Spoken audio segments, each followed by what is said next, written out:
Hello hello hello. आप सभी बच्चों को एमआर का बहुत बहुत नमस्कार। स्वागत है द सुपर यकीन बैच, जिसमें हम आज इलेक्ट्रोस्टैट का एंड गेम करेंगे। इसको खत्म करेंगे साहब आज। हाँ, ये सेक्शन में मैंने शायद एक दो लेक्चर ज्यादा ले लिया।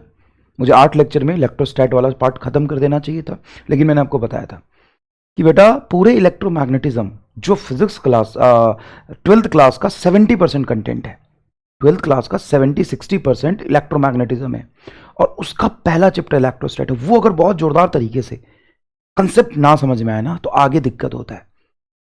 तो एक बात आपको मैंने पहले ही बताया था, हर चैप्टर का स्टार्टिंग वाला पोर्शन थोड़ा ज्यादा समय देके पढ़ा करो। समझ में आया कि नहीं है? अगर आप मान लो काइनेमेटिक्स नहीं पढ़ते तो कैसे समझोगे एनएलएम, वॉकनिस पावर, रोटेशन, ग्रेविटेशन, सब में आगे दिक्कत आएगी। ठीक है, चलिए। तो साहब आज का हमारा गोल है PhD on Gauss law and electric field with all possible PYQ. Electrostat के पहला चैप्टर इलेक्ट्रिक फील्ड, उसमें जितने भी पीवाईक्यू होंगे मैंने 99% करा दिए, और जितने पीवाईक्यू हैं, जितने भी सवाल होंगे उससे 4 गुना ज्यादा सवाल मैंने आपको कराया, 4 टाइम्स, इसलिए समय लगता है। और एक छोटा सा टॉपिक है चार्ज रीडिस्ट्रीब्यूशन, इसको भी हम कवर कर लेंगे। तो बिना समय खराब किए हुए आगे बढ़ते हैं। लास्ट लेक्चर में जो मैंने आपको समझाया था, finite line charge, finite cylinder, finite solid cylinder, ये आपके सिलेबस में ही नहीं है। ये आपके सिलेबस में ही नहीं है। तो सिलेबस में साहब क्या है? आपके सिलेबस में है infinite line charge, infinite hollow, solid conducting cylinder and solid non conducting cylinder. ये आपके सिलेबस में है, ये आपके बेटा सिलेबस में है, बाकी सिलेबस में है ही नहीं, फाइनाइट वाला टर्म है ही नहीं। ओके, तो इनफाइनाइट लाइन चार्ज से अगर मैं आर डिस्टेंस पे जाके आपसे इलेक्ट्रिक फील्ड पूछूं तो क्या बताया था आपने? सर ये बताया था 2k लेमडा बाई आर। इसको तो रटना ही पड़ेगा। क्यों रटना पड़ेगा? कोई और ऑप्शन नहीं है क्या? बिल्कुल नहीं है, क्योंकि ये आपको मैंने 3 बार तो ड्राइव करके बताया और इस पर कम से कम 20 सवाल कराए। 2k lambda by R, infinite line charge की वजह से इलेक्ट्रिक फील्ड होता है आर डिस्टेंस पे 2k लेमडा बाई आर।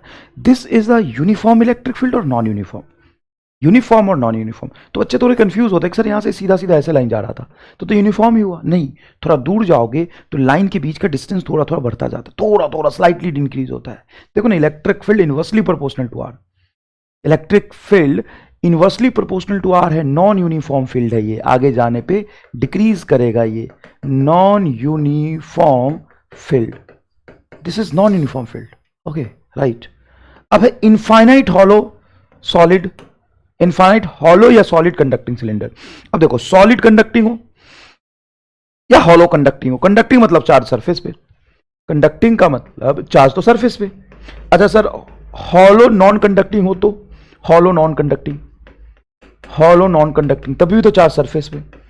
तो ये तीनों ही चीजें सेम होता है। इसको एक बार खुद से लिख के समझिए, hollow cylinder conducting, hollow conducting cylinder, solid conducting cylinder, conducting है चार्ज सरफेस पे जाएगा। हॉलो नॉन कंडक्टिंग, अंदर से खाली है तो नॉन कंडक्टिंग होने के बावजूद भी चार्ज सरफेस पे रहेगा क्योंकि हॉलो है। तीनों एक ही चीज।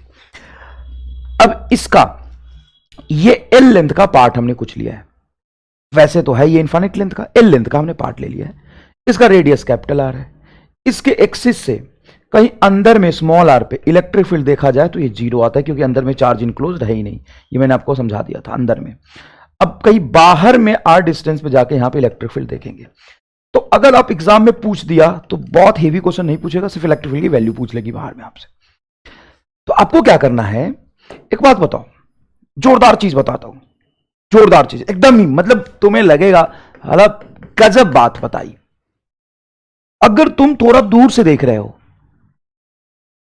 तो line charge, infinite solid cylinder या इनफाइनाइट हॉलो सिलेंडर सब एक ही जैसा नहीं दिखेगा। हाँ, थोड़ा दूर जाके कैपिटल आर डिस्टेंस पे यहां पे मैं देख रहा हूं, जैसे देखना, ये line charge, hollow cylinder, solid cylinder, कुछ भी हो, जब तक हम इसके अंदर जाके नहीं देखेंगे तो बाहर में तो मुझे एक ही जैसा दिखाई देता रहेगा। रिलेट करता हूं, don't worry. Electric field due to hollow conducting sphere, electric field due to solid conducting. देखो, हॉलो कंडक्टिंग हो या सॉलिड कंडक्टिंग हो एक ही बात है। Hollow non conducting sphere, all are same, all are same. बच्चे तो सबसे पहले इसी में कंफ्यूज हो जाते हैं। अब मेरी बात सुनना, मैं क्या कह रहा हूं। ये छोड़, मान लो पॉइंट चार्ज है प्लस क्यू, इससे आर डिस्टेंस पे जाके हमें इलेक्ट्रिक फील्ड निकालना है। तो बताओ इलेक्ट्रिक फील्ड क्या लिखोगे? सर पॉइंट चार्ज की वजह से इलेक्ट्रिक फील्ड होगा के क्यू बटा आर स्क्वायर, ये सिंपल सा आएगा। ठीक बेटा, बहुत बढ़िया, अच्छा लगा। अब मान लो ये वाला हॉलो स्फीयर है, चार्ज कहां पे होगा? सरफेस पर। रेडियस कितना है इसका? रेडियस है बेटा कैपिटल आर, रेडियस है इसका कैपिटल आर। यहां से कहीं भी अंदर में जाके अगर इलेक्ट्रिक फील्ड निकालते हो इनसाइड में, where small r is less than capital R, तो बताओ क्या होगा? सर यहां पे गॉसियन सरफेस लेंगे, इस गॉसियन सरफेस के अंदर इनक्लोज चार्ज बताओ क्या है? जीरो। तो इलेक्ट्रिक फील्ड यहां पे जीरो ही आएगा। तो अंदर में तो इलेक्ट्रिक फील्ड जीरो होगा, क्योंकि चार्ज तो है नहीं अंदर में, चाहे वो हॉलो सिलेंडर हो या हॉलो स्फीयर हो, अंदर में इलेक्ट्रिक फील्ड जीरो। अब अगर कहीं बाहर यहां पे इलेक्ट्रिक फील्ड आप निकाल रहे हैं, बाहर में आउटसाइड रीजन में, where small r is greater than capital R, तो यहां पे इलेक्ट्रिक फील्ड क्या होगा? तो आपने पढ़ा है कि सारे चार्ज को अगर ये स्फेरिकल सिमेट्रिक है तो हम सेंटर पे मान लेंगे और वो पॉइंट चार्ज जैसा बिहेव करेगा। तो सारे चार्ज को अगर हम सेंटर पे मान लेते हैं तो वहां से डिस्टेंस स्मॉल आर पे इलेक्ट्रिक फील्ड होगा सिंपल के क्यू बाई आर स्क्वायर। तो सर ये तो पॉइंट चार्ज जैसा होता है। हां, तो स्फेरिकल सिमेट्रिक भी पॉइंट चार्ज है। ओके, सरफेस पे क्या होगा? सरफेस पे पूछ लेते हैं टाइम पास के लिए। सरफेस पे, तो सरफेस का मतलब एग्जैक्टली स्मॉल आर बराबर कैपिटल आर, तो ये हो जाएगा के क्यू बटा कैपिटल आर का होल स्क्वायर, दैट्स इट। अगर मैं ये देखूं, सॉलिड स्फीयर है ये, क्या है साहब? सॉलिड स्फीयर, सॉलिड स्फीयर है, सॉलिड स्फीयर। इसके सेंटर से स्मॉल आर डिस्टेंस पे यहां पे आके मैं इलेक्ट्रिक फील्ड निकालता हूं बाहर वाले रीजन में। Non conducting solid sphere, non conducting solid sphere, तो ये भी तो चार्ज यूनिफॉर्मली डिस्ट्रीब्यूटेड है, स्फेरिकल सिमेट्रिक है ना? स्फेरिकल सिमेट्रिक चार्ज डिस्ट्रीब्यूशन तो है। तो यहां पे इलेक्ट्रिक फील्ड क्या होगा? सर इसमें भी चार्ज को हम सेंटर पे मान लेंगे। हाँ, अगर आप बाहर में कहीं निकाल रहे हैं तो अगर हम बाहर कहीं निकाल रहे हैं तो इसके पूरे चार्ज डिस्ट्रीब्यूशन जो स्फेरिकल सिमेट्रिक नेचर का है हम उसको सेंटर पे मान लेंगे। ये इनफाइनाइट स्फीयर नहीं है, फाइनाइट स्फीयर है, छोटा सा स्फीयर है, उस पर क्यू चार्ज गिवन है। यहां पे इलेक्ट्रिक फील्ड होगा के क्यू बटा स्मॉल आर स्क्वायर। इसको आप कूलम्ब्स लॉ से निकालो, गॉस लॉ से निकालो, रिजल्ट यही आएगा। आपकी मर्जी, आप गॉस लॉ से निकालो। चलो गॉस लॉ से निकालते हैं। ये एक इनक्लोज्ड गॉसियन सरफेस सिमेट्रिक मानेंगे। हाँ सर मान लेंगे। यहां पे इलेक्ट्रिक फील्ड इससे ऐसे निकलता हुआ होगा। हाँ सर निकलता हुआ होगा, प्रूफ करते हैं एक बार। यहां पे एरिया ये और इलेक्ट्रिक फील्ड दोनों के बीच में 0 डिग्री का एंगल। इलेक्ट्रिक फील्ड हर पॉइंट पे गॉसियन सरफेस का हर पॉइंट पे कांस्टेंट होगा। तो E close integration of ds is equal to Q in बटा एप्सिलॉन नॉट। अब मुझे बताओ कितना चार्ज इनक्लोज हुआ है इस गॉसियन सरफेस के अंदर? चार्ज कहां रखा है और कितना रखा है? सर इसके सेंटर पे क्यू चार्ज रखा है, तो क्यू इनक्लोज तो तुम्हारा क्यू आ गया बटा एप्सिलॉन नॉट। ये एरिया किसका लोगे? सर इंटीग्रेशन आपने गॉसियन सरफेस पे यहां किया है, ये तो क्यू इनक्लोज बताएगा, बस इसका इंटीग्रेशन करो पूरा। तो सर ये 4 pi small r square, small r radius का स्फीयर है, स्मॉल आर स्क्वायर आ जाएगा, तो इसको नीचे लिख दो 4 pi small r square, 4 pi small r square, 4 pi epsilon naught किया जाएगा, तो के क्यू बटा आर स्क्वायर। फील आया इस बात का? इसका मतलब आपको एक चीज यहां पे ध्यान रखना है। क्या ध्यान रखना है? पॉइंट चार्ज हो, हॉलो स्फीयर हो, कोई सा भी, सॉलिड स्फीयर हो, कोई सा भी, हॉलो स्फीयर हो, सॉलिड स्फीयर हो, नॉन कंडक्टिंग हो, कंडक्टिंग हो, कोई सा भी, बाहर में वो पॉइंट चार्ज जैसा ही बिहेव करेगा। मतलब ये है कि बाहर से तुमको स्फीयर दिखा रहा हूं, मतलब स्फीयर दिखा रहा हूं, मैं यहां से देख रहा हूं तो मुझे लगेगा कि स्फेरिकल गोला जैसा है, पॉइंट चार्ज जैसा है। अच्छा, अगर बाहर से मैं तुम्हें एक स्फीयर दिखाऊं और बोलो इसको देख के बता हॉलो है कि सॉलिड है, तो कैसे बताएगा? बता सकता है क्या? एक बॉल मैं तुम्हें दिखाऊं और पूछो कि बता ये सॉलिड है कि हॉलो है, तो कैसे बताएगा? सर पता नहीं क्या है, ग्रेविटेशन में भी यही रिजल्ट आया था। ये लास्ट में बचा के रखा था कि तुम जैसे चोर बच्चे बोलेंगे कि नहीं आया, तो मैं बोलूंगा ग्रेविटेशन में यही तो पढ़ाया था सारा। कि एक सॉलिड स्फीयर मैंने तुम्हें दिखाया, तो बताओ कैसा, मतलब एक स्फीयर दिखाया, बताओ हॉलो है सॉलिड है, तो बाहर से वैसा ही दिखेगा, अंदर में जाके पता चलेगा, तो अंदर में चीजें अलग होंगी। पॉइंट चार्ज की वजह से बाहर में हॉलो स्फीयर की वजह से बाहर में, सॉलिड स्फीयर की वजह से बाहर में, चाहे कैसा भी हो, कंडक्टिंग हो, नॉन कंडक्टिंग हो, हॉलो कंडक्टिंग हो, सॉलिड कंडक्टिंग हो, नॉन कंडक्टिंग हो, नॉन कंडक्टिंग सॉलिड हो, हॉलो कंडक्टिंग हो, सबकी वजह से इलेक्ट्रिक फील्ड बाहर में यही आएगा, के क्यू बटा आर स्क्वायर, पॉइंट चार्ज जैसा। तो पॉइंट चार्ज का हम समझ गए। हॉलो स्फीयर कंडक्टिंग और सॉलिड स्फीयर कंडक्टिंग हम समझ गए, चार्ज सरफेस पे होगा तो बाहर में इलेक्ट्रिक फील्ड पॉइंट चार्ज जैसा और अंदर में जीरो, बात खत्म, बात खत्म। हाँ, सॉलिड स्फीयर का बाहर समझ गए, सरफेस पर समझ गए, अंदर एक बचा है बस इसका, उसके बाद ही सारा टॉपिक खत्म, अंदर वाला बचा है।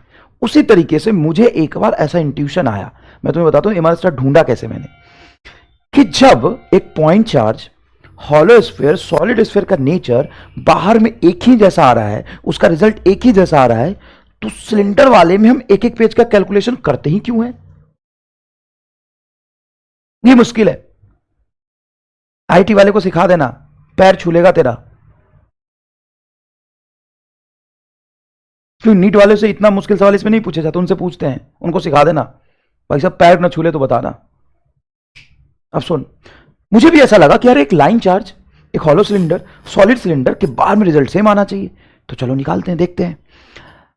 अब तुम यहां पे जो गॉसियन सरफेस बनाओगे यहां पे आर डिस्टेंस पे निकालने के लिए, तो क्या बनाओगे सर? सिलेंडर बनाएंगे कुछ एल लेंथ का, अच्छा है तो इनफाइनाइट चार्ज का लाइन, इनफाइनाइट लेंथ का ये लाइन है, लेकिन गॉसियन सरफेस तो कुछ एल लेंथ का बनाओगे, उसी तरीके से यहां पे एल लेंथ का गॉसियन सरफेस बनाओ।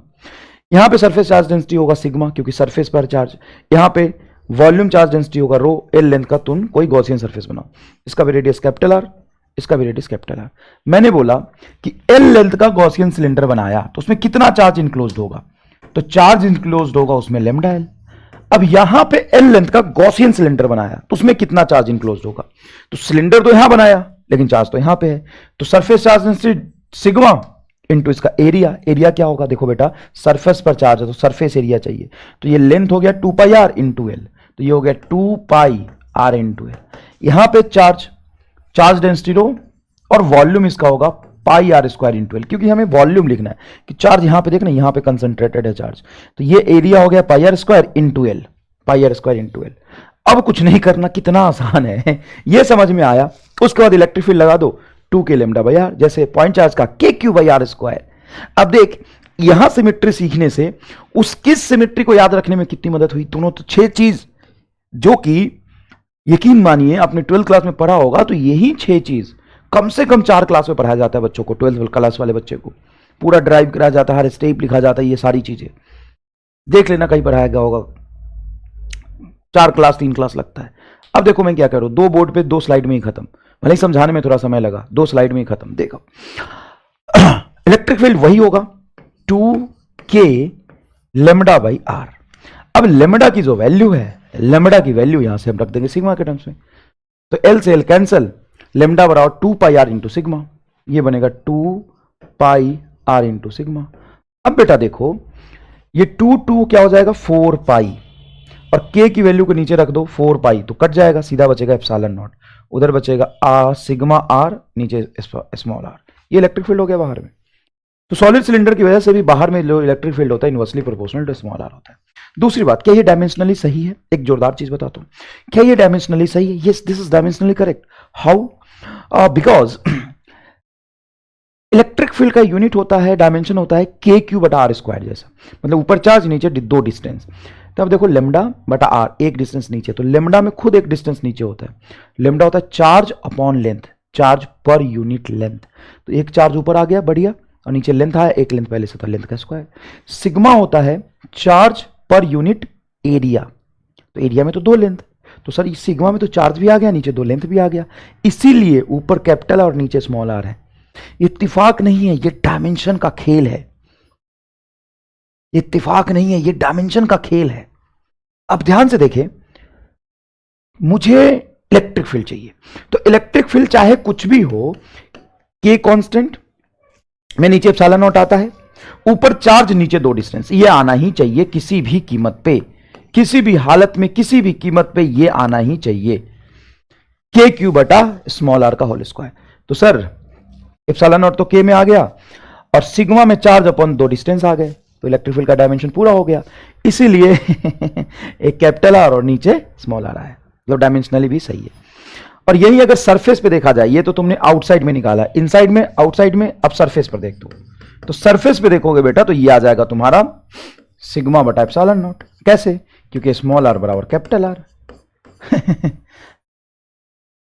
तो प्रूफ हो गया किसी भी कंडक्टिंग सरफेस पर जो इलेक्ट्रिक फील्ड होता है सिग्मा अपॉन एप्सिलॉन नॉट होता है, जो आपने सुना होगा, सिग्मा अपॉन एप्सिलॉन नॉट होता है। प्रूफ भी हो गया।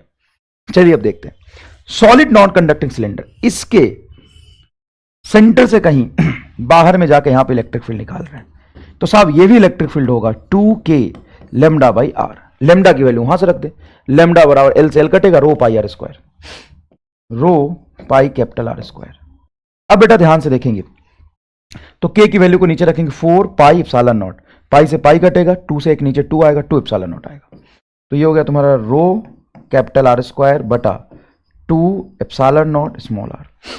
सर यहां पे डायमेंशनली मैच कर रहा है क्या? हाँ, रो होता है चार्ज बटा वॉल्यूम, तो चार्ज और नीचे वॉल्यूम मतलब 3 डिस्टेंस और एक डिस्टेंस, ये 4 डिस्टेंस, इसलिए ऊपर 2 डिस्टेंस आया है तो नीचे 2 डिस्टेंस बचेगा। अब एक चीज तूने नोटिस किया, लाइन चार्ज के बाहर, सॉलिड सिलेंडर के बाहर, हॉलो सिलेंडर के बाहर, सबके केस में electric field inversely proportional to R आ रहा है। मतलब चाहे कैसी भी बॉडी हो, लाइन हो, सॉलिड सिलेंडर हो, हॉलो सिलेंडर हो, बाहर में electric field inversely proportional to r होता है। सही बात है, क्योंकि अरे भाई सिलेंडर ऐसा तो नहीं गौतलो हो बड़ा सिलेंडर है, ये सिलेंडर कैपिटल आर बहुत ज्यादा थोड़ी ना बोल रहा हूं मैं, ये सिलेंडर सॉलिड हो, कंडक्टिंग हो, ये लाइन, यहां पे देखेगा तो लाइन चार्ज जैसा ही बिहेव करेगा, तो electric field inversely proportional to r. मतलब अगर बाहर में कहीं इलेक्ट्रिक फील्ड लिख रहे हो तो पक्का नीचे के आर तो आएगा, आर आएगा, लेकिन इलेक्ट्रिक फील्ड में नीचे तो 2 आर आने चाहिए, के क्यू बटा आर स्क्वायर, लेकिन यहां पे एक ही आर आता है। लाइन चार्ज के लिए लिखते हो तो ऊपर आ जाएगा 2k lambda, lambda charge upon length, तो डायमेंशन मैच कर गया। लेकिन वहीं अगर तुम हॉलो सिलेंडर के लिए लिखोगे या सॉलिड कंडक्टिंग सिलेंडर के लिए लिखोगे तो वहां भी नीचे आ रहा है, लेकिन ऊपर सिग्मा आ रहा, तो सिग्मा में तो ऑलरेडी नीचे 2 डिस्टेंस आता है, चार्ज अपॉन एरिया, फिर ये गलत हो रहा, तो एक लेंथ ऊपर आना ही चाहिए ताकि डायमेंशन मैच करे। जिसको ये फील आ गया होगा ना, एकदम चरम सुख की अनुभूति हुई होगी कि ये सर ये रिलेट करना जरूरी होता है ताकि हमें चीजें चमके तो सही, कि ऐसे ही महाभारत लिख लिया हमने। क्यों क्यों नीचे ऊपर कैपिटल आर क्यों आ गया, यहां क्यों नहीं आ रहा था, सिर्फ लेमडा बाई आर क्यों था, यहां सिग्मा बाई आर क्यों नहीं रहा, ऊपर एक आर क्यों आया? इसलिए क्योंकि बेटा डायमेंशन भी तो कोई चीज होता है। सर सॉलिड सिलेंडर में भी बाहर नीचे रो आर आएगा, हाँ, तो ऊपर तो हम रो लिखेंगे, तो ये हो गया चार्ज बटा वॉल्यूम, तो ये चार्ज, वॉल्यूम में 3 लेंथ, ये एक लेंथ, 4 लेंथ आ गया, लेकिन इलेक्ट्रिक फील्ड के नीचे 2 ही लेंथ रहने चाहिए। इसलिए ऊपर कैपिटल आर स्क्वायर आता है। भाई साहब ऐसे ही याद हो गया है तो रो कैपिटल आर स्क्वायर बटा 2 एप्सिलॉन नॉट, ऐसे ही याद हो गया है तो क्या कहते हो? अब अंदर में स्मॉल आर डिस्टेंस पे कहीं अंदर में इलेक्ट्रिक फील्ड क्या होगा, इनसाइड। अब देखना, अब डेरिवेशन तो हमारा सिलेबस है नहीं, हमें करना होता है फील करने के लिए। अब इसका एक जोरदार तरीका बता दो, नहीं तो अंदर में डेरिवेशन करते रह जाओगे तो भाई साहब निकल लिया समय, नीट 2022 में बैठोगे, 28 में पेपर खत्म होगा। अब जो कहता हूं ना वो बहुत इंपॉर्टेंट है। जिस तरीके से मैंने अभी बोला कि बाहर में इलेक्ट्रिक फील्ड सारे सॉलिड लाइन चार्ज सिलेंडर और हॉलो सिलेंडर के लिए, ऐसा नहीं कि स्फीयर में लगा देना, इनवर्सली प्रोपोर्शनल टू आर होता है, ठीक। अब इससे एक जोरदार एमआर स्टार, चाहे सिलेंडर हो, अच्छा सर, चाहे स्फीयर हो, चाहे थिक प्लेट हो, चाहे कुछ भी सॉलिड हो, कुछ भी जो तुम्हारे सिलेबस में है, ऐसा नहीं कि सर ऐसा सॉलिड है तो जो तुम्हारे सिलेबस में, उसके अंदर में, उसके सेंटर से उसके अंदर में, इनसाइड रीजन में, जैसे इसके अंदर, यहां पे सर इसके अंदर बताओ, अब इतना चार्ज ही नहीं है ना, मैंने बोला सॉलिड नॉन कंडक्टिंग, अंदर में चार्ज डिस्ट्रीब्यूट होना चाहिए, देखिए यहां पे अंदर में चार्ज है, उसके लिए इनसाइड रीजन में जो इलेक्ट्रिक फील्ड होता है वो डायरेक्टली प्रोपोर्शनल टू आर होता है। 200% सही है, गलत है, हो ही नहीं सकता, चाहे तो सिलेंडर पर या स्फीयर पर, 2 ही पर, 3 चीजें हैं, सिलेंडर स्फीयर, थिक प्लेट, और एक और बात बताऊं, सुनेगा जरा, इतना ही नहीं, अभी और सुनिए, सिर्फ इलेक्ट्रिक फील्ड ही नहीं, मैग्नेटिक फील्ड भी डायरेक्टली प्रोपोर्शनल टू आर ही होता है, चाहे कुछ भी हो।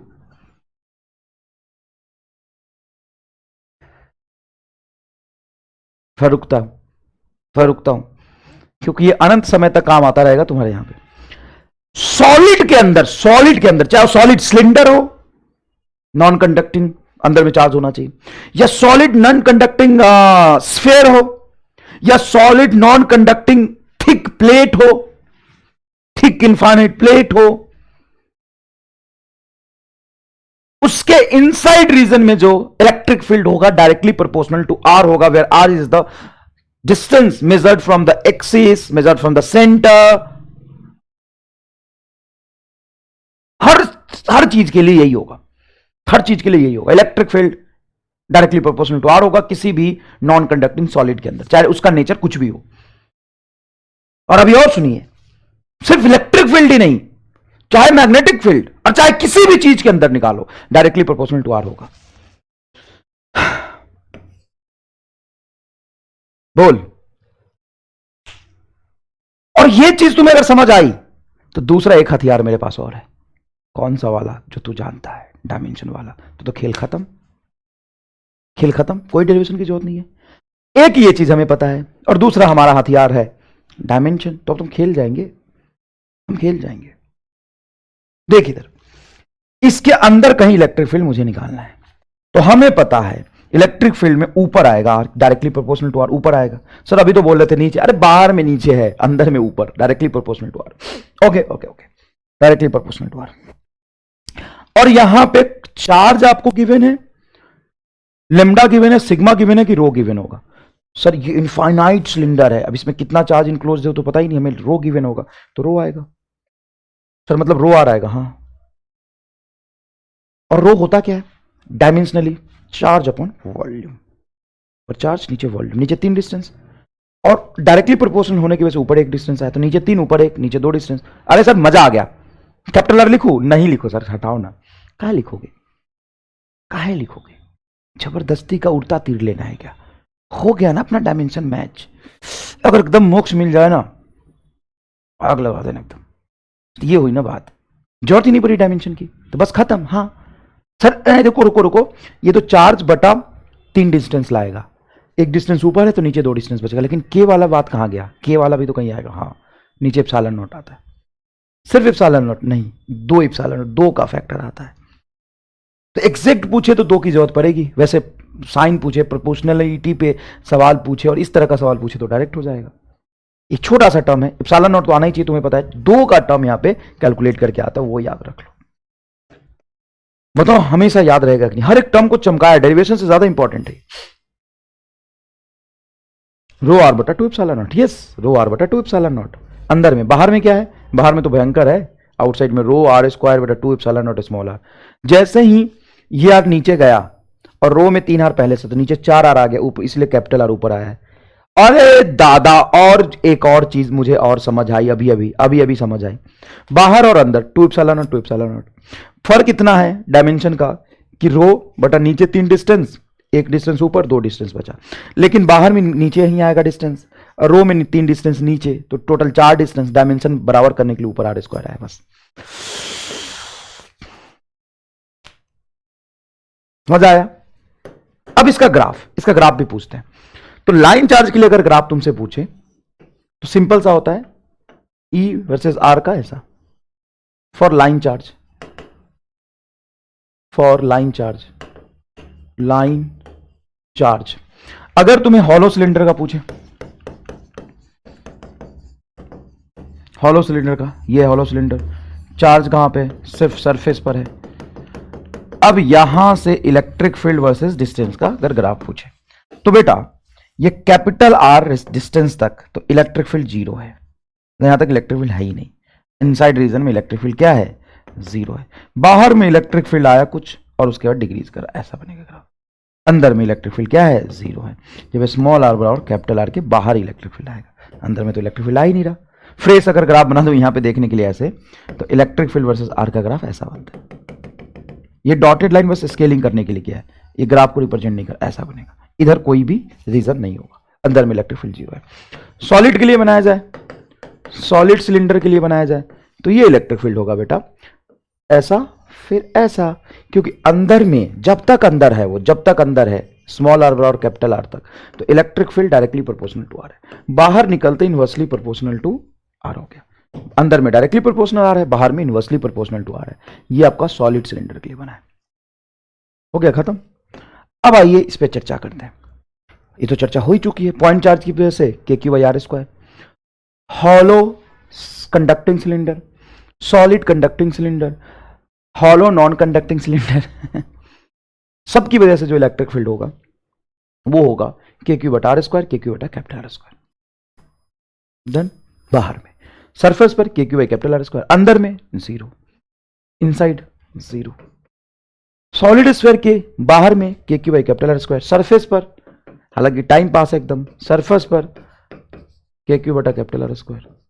अब हम जाते हैं अंदर में स्मॉल आर डिस्टेंस पे। सर अंदर में एक बात आपने बताई है, हमको याद है, हम लिख लेंगे electric field directly proportional to small r. Done. अब आगे बताओ कि आपको कुछ और कहना है तो बहुत तेज हो रहे हो। अब इसका मान लो चार्ज क्यू है और चार्ज डेंसिटी रो है, होगा ना, चार्ज पर यूनिट वॉल्यूम। यहां पे डिफाइन कर सकते हो, कैपिटल आर रेडियस का स्फीयर है, अगर ये किसका स्फीयर है, कैपिटल आर रेडियस का स्फीयर है, तो चार्ज क्यू बराबर होगा रो इंटू वॉल्यूम 4/3/r3। यही होगा ना बेटा। यूनिफॉर्मली चार्ज डिस्ट्रीब्यूटेड है तो डेंसिटी बराबर होता है चार्ज अपन वॉल्यूम। वॉल्यूम तो फाइनाइट है 4/3/r3। ठीक है, ओके ओके। तो आप इनसाइड इलेक्ट्रिक फील्ड लिख रहे हैं। हाँ, तो इनसाइड इलेक्ट्रिक फील्ड में स्मॉल आर कहाँ आएगा, ऊपर, क्योंकि जैसे जैसे सेंटर से दूर जाएंगे इलेक्ट्रिक फील्ड बढ़ेगा, डायरेक्टली प्रोपोर्शनल टू आर होता है अंदर में। अरे ग्रेविटेशन में पढ़ा था तूने, अरे दादा अब तो और सुनिए, चाहे वो इलेक्ट्रिक फील्ड हो, मैग्नेटिक फील्ड हो या ग्रेविटेशनल फील्ड हो। मजे आए कि नहीं एकदम। और शायद मैंने ये बताया भी था तुम्हें ग्रेविटेशन में। तो directly proportional to r. Rho density तो ऊपर ही आएगा ना, तभी चार्ज ऊपर आएगा रो। तो सर नीचे 3 डिस्टेंस आ गए, एक पर एक डिस्टेंस, तो डायमेंशन तो मैच कर गया। हाँ, फिर एप्सिलॉन नॉट और लगा दो। हाँ, अब यहां पे कोई भी टर्म आएगा, कोई भी XYZ टर्म, कोई भी कुछ भी आएगा, तो वो डायमेंशन लेस आएगा कि डायमेंशनल टर्म आएगा। सर रो चार्ज अपॉन नीचे 3 लेंथ, स्मॉल आर ऊपर तो नीचे 2 लेंथ बचा, dimension done. Epsilon not dimension done. तो जो कुछ भी आएगा वो डायमेंशन लेस आएगा। अब आएगा क्या बताओ, आएगा 3। वहां पे 2 आया था सिलेंडर में, स्फीयर में 3 आता है, बस खत्म। यही आता है इलेक्ट्रिक फील्ड अंदर में। हो गया, डन डनाडन डन डनाडन डन। आंसर, क्या बात कर रहे हो, सही बात कर रहा हूं, खत्म। और अगर तुम्हें क्यू के टर्म्स में लिखना हो, क्योंकि यहां पे चार्ज के टर्म्स में लिख सकते हो, वहां तो इनफाइनाइट लेंथ था ना, तो इनफाइनाइट चार्ज हो जाएंगे, उसको आप नहीं लिख पाएंगे, लेकिन यहां पे लिख सकते हैं। सर इनफाइनाइट चार्ज हो जाएंगे तो यहां पे चार्ज ये कैसे लिखा था, अरे भाई ये इनक्लोज चार्ज है, इनक्लोज्ड चार्ज जो inside Gaussian surface, inside Gaussian cylinder. Total charge निकालने की बात अगर मैं करूं कि टोटल कितना चार्ज है उसके टर्म्स में लिखना है, तो रो को लिख सकते हो charge upon volume 4/3πr3, 3 epsilon not ऊपर स्मॉल आर। यहां पे कुछ टर्म कैंसिल हो गए, सर 3 से 3 कैंसिल होगा और तो कुछ ना कैंसिल होगा। 4π एप्सिलॉन नॉट को हम के लिख सकते हैं, तो लिख दो के क्यू स्मॉल आर बटा कैपिटल आर क्यू। अरे सर गजब है ये तो इलेक्ट्रिक फील्ड, ये भी बड़ा अच्छा सिस्टमैटिक आया है। के क्यू स्मॉल आर इसलिए आया क्योंकि डायरेक्टली प्रोपोर्शनल होना चाहिए और नीचे 3 डिस्टेंस आ गए, इससे भी डायरेक्ट, ये तो और आसान हो गया, ये तो और आसान हो गया। बाहर में के क्यू बटा स्मॉल आर स्क्वायर। देखो आउटसाइड रीजन में तीनों को अलग अलग लिखना, थोड़ा सा स्पेस दे देना, हालांकि मैंने स्पेस दिया है, ये पॉइंट, ये हॉलो, ये सॉलिड। के क्यू स्मॉल आर स्क्वायर, बाहर में स्मॉल आर ऊपर आना चाहिए क्यों directly proportional to small r होता है, तो नीचे डायमेंशन मैच कराने के लिए 3 लेंथ चाहिए हमें, चार्ज के टर्म्स में लिखेंगे तो कैपिटल आर क्यू आ गया चुपचाप। बस के क्यू स्मॉल आर बटा कैपिटल आर क्यू, कितना डायमेंशनल मैच कराओगे भाई। अब हम ग्राफ बना लेते हैं। ग्राफ भी इंपॉर्टेंट है। ग्राफ जब बनाएंगे बेटा तो ये ग्राफ बनाते हैं हम पॉइंट चार्ज के लिए, पॉइंट चार्ज के लिए। तो पॉइंट चार्ज का ग्राफ यहां से छूता हुआ बनेगा। लेकिन यही ग्राफ अगर आप हॉलो स्फीयर, कंडक्टिंग और नॉन कंडक्टिंग दोनों, कंडक्टिंग नॉन कंडक्टिंग, हॉलो में कंडक्टिंग नॉन कंडक्टिंग में कोई फर्क नहीं पड़ता, सरफेस पे ही चार्ज रहेगा, या सॉलिड कंडक्टिंग, सॉलिड कंडक्टिंग, इसका इलेक्ट्रिक फील्ड वर्सेस डिस्टेंस का ग्राफ कैसा बनेगा? ऐसा बनेगा। अंदर में इलेक्ट्रिक फील्ड 0 है। और अगर सॉलिड नॉन कंडक्टिंग का बनाएंगे, सॉलिड नॉन कंडक्टिंग, तो सॉलिड नॉन कंडक्टिंग का जब तक सरफेस तक जाएंगे, देखो सेंटर पे इलेक्ट्रिक फील्ड 0, जब तक सरफेस पे जाएंगे इलेक्ट्रिक फील्ड बढ़ता जाएगा, और बाहर में electric field inversely proportional to r square, ये बनेगा। अब होता है स्फेरिकल सेल, कई बार देखेंगे ना तो कुछ नहीं लिखे, वो बोलेगा स्फेरिकल सेल।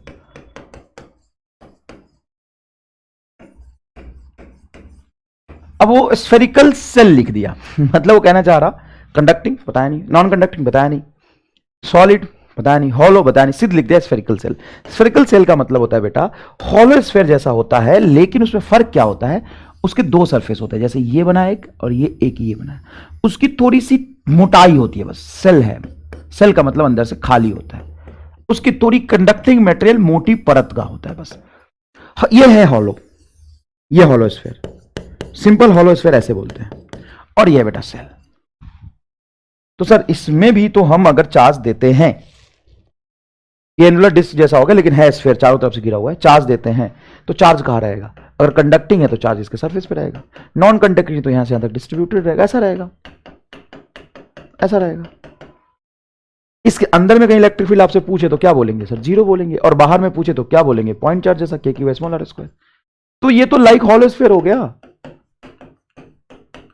हाँ, तो इसको हॉलो स्फेयर जैसा ही एज्यूम करना है, इसको क्या करना है? हॉलो स्फेयर जैसा ही एज्यूम करना है। अच्छा, इसकी मोटाई कभी कभी बहुत बढ़ा देते हैं, है ना, ऐसे ऐसे दे देते, ये रहा, ऐसे दे देते, और पूछते हैं कि एक चार्ज हमने यहां पे सेंटर पर रख दिया, क्यू प्लस क्यू, ठीक है। तो साहब यहां पे इलेक्ट्रिक फील्ड बताइए, यहां पे इलेक्ट्रिक फील्ड बताइए क्या होगा। हालांकि ये इलेक्ट्रोस्टैट ऑफ कंडक्टर में मैं डिटेल में बताऊंगा, फील्ड और पोटेंशियल दोनों साथ में बताऊंगा, और भयंकर भयंकर सवाल कराऊंगा, चिंता करने की जरूरत नहीं है, जैसे नीट में आते वैसे। लेकिन लेकिन लेकिन लेकिन यहां पे ध्यान से थोड़ा देखेंगे, चार्ज मैंने यहां पे रख दिया, तो बेटा ये इलेक्ट्रोस्टैट ऑफ कंडक्टर का थोड़ा कंसेप्ट में यूज कर रहा हूं।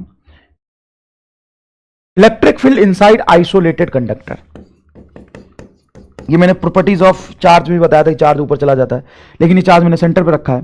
तो electric field inside isolated conductor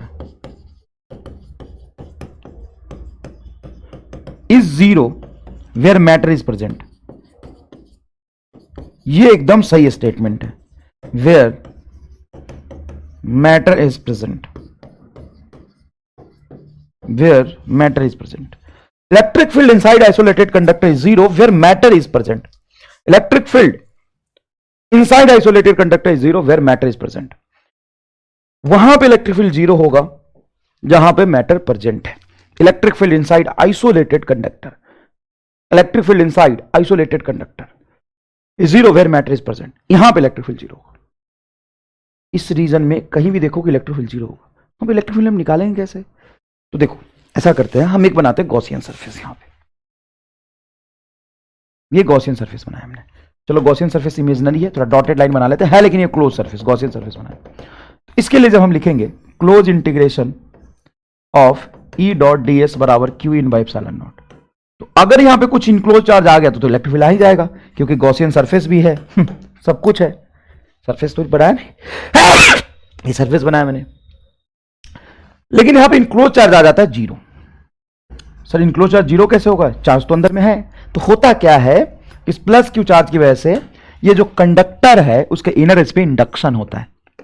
conductor के जो फ्री इलेक्ट्रॉन्स हैं, है तो कंडक्टर ना ये बेटा, हमने कंडक्टिंग सेल लिया है, कंडक्टिंग सेल है तो कंडक्टर लिया, नॉन कंडक्टिंग में नहीं, वो कंडक्टर लिया। और कंडक्टर ही लिख रहे हैं ना, electric field inside isolated conductor.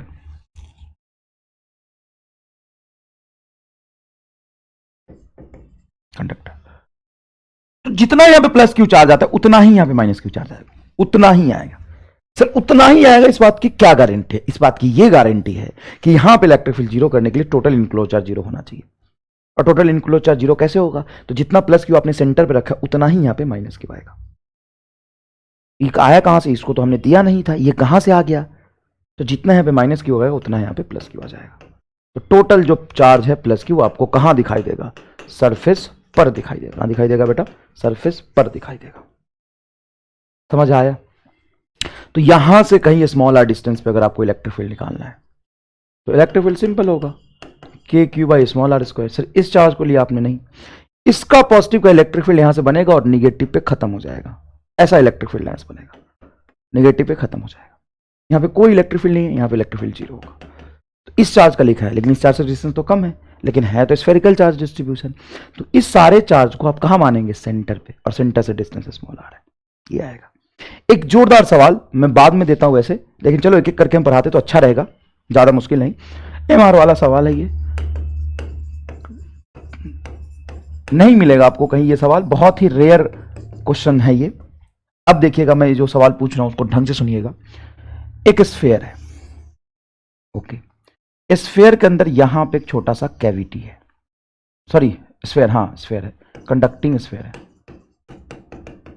Conducting sphere है। ये मटेरियल बना देता हूं, स्फीयर, कंडक्टिंग स्फीयर है। यहां पे छोटा सा एक कैविटी है बेटा, यहां पे छोटा सा कैविटी, यहां पे चार्ज रख दिया मैंने कुछ क्यू नॉट, या क्यू चार्ज रख दिया। क्या रख दिया? क्यू चार्ज रख दिया। अब मैं आपको बता दूं, सरफेस जो स्फीयर है वो सिमेट्रिक है, उसका सेंटर यहां पे, कैविटी का यहां पे बना है, उसका सेंटर यहां पे, उसका सेंटर का उस स्फीयर का रेडियस है कैपिटल आर, कैविटी का रेडियस है स्मॉल आर। कैविटी से स्फीयर के सेंटर से कैविटी के सेंटर का डिस्टेंस है आर नॉट, ठीक है। अब मुझे इलेक्ट्रिक फील्ड निकालना है। कहां निकालना है? मुझे इलेक्ट्रिक फील्ड यहां से किसी इस डिस्टेंस पे निकालना है, जिसका सेंटर से भी डिस्टेंस कुछ मैं बता देता हूं, कोई दिक्कत नहीं है। ये डिस्टेंस है R1, ये डिस्टेंस है R2। मुझे यहां पे इलेक्ट्रिक फील्ड चाहिए। न्यूट्रल कंडक्टिंग स्फीयर है, ये क्या है? Neutral conducting sphere, conducting sphere having radius capital R, having radius capital R, which have cavity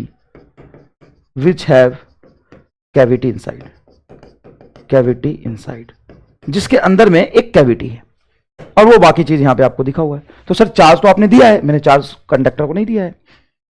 cavity का मतलब अंदर खाली जगह, उस पर चार्ज रखा है, उस पर एक चार्ज रखा है। क्यों? खाली जगह कैविटी के अंदर, कैविटी के अंदर खाली जगह है, उस पर मैंने चार्ज रखा है। क्यों? राइट, उस पर मैंने चार्ज रखा है। क्यों? ये कंडक्टर है, स्फीयर है, कंडक्टिंग स्फीयर है, इसका सेंटर यहां पे है O, रुको, इसका सेंटर यहां पे O, इसका रेडियस है कैपिटल R, किसका? कंडक्टिंग स्फीयर का। कंडक्टिंग स्फीयर के सेंटर से R0 डिस्टेंस पे एक कैविटी है, कैविटी का रेडियस है स्मॉल r। वहां से R2 डिस्टेंस पे, कैविटी के सेंटर से R2 डिस्टेंस पे मुझे इलेक्ट्रिक फील्ड निकालना है, जो कि मेन स्फीयर के सेंटर से R1 डिस्टेंस पे। तो बताओ यहां पे इलेक्ट्रिक फील्ड क्या होगा? जोरदार सवाल है ये, सवाल आप खुद करेंगे, मैं आपको नेक्स्ट लेक्चर में बताऊंगा, बढ़िया सवाल है। अब electric field inside non conducting solid sphere, ये तो मैंने करा ही दिया। Electric field inside cavity of a solid sphere, ये इंपॉर्टेंट है। Inside cavity of a solid sphere, जैसे मैंने यहां पे एक सॉलिड स्फीयर बनाया, क्या बनाया? सॉलिड स्फीयर बनाया, कैपिटल R रेडियस का, इसमें चार्ज डिस्ट्रीब्यूट कर दिया।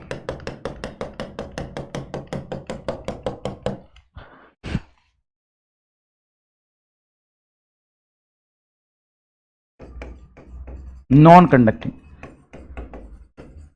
अच्छा कई बार नॉन कंडक्टिंग ना लिख के ऐसा लिख देते हैं, charge is uniformly distributed in a sphere. Charge is uniformly distributed in sphere. इसका मतलब भी यही होता है, charge is uniformly distributed in sphere, इसका मतलब भी यही होता है। सर क्या होता है इसका मतलब? इसका मतलब ये होता है इसका मतलब ये होता है कि चार्ज यूनिफॉर्मली डिस्ट्रीब्यूटेड है सेंटर से लेके सरफेस तक उस स्फीयर में, यूनिफॉर्मली डिस्ट्रीब्यूटेड। सर सरफेस पे अगर डिस्ट्रीब्यूट करके छोड़ दे तो अंदर में नहीं आया ना, वो कह रहे हैं यूनिफॉर्मली हर जगह एक तरीके से डिस्ट्रीब्यूट किया गया। उसके अंदर कहीं यहां पे छोटा सा कैविटी है, एक क्या है, कैविटी है। इसका रेडियस है कैपिटल आर, इसका स्फीयर का, और इसके स्फीयर से यहां पे स्मॉल आर डिस्टेंस पे कैविटी बनाया है। क्या बनाया है, कैविटी बनाया।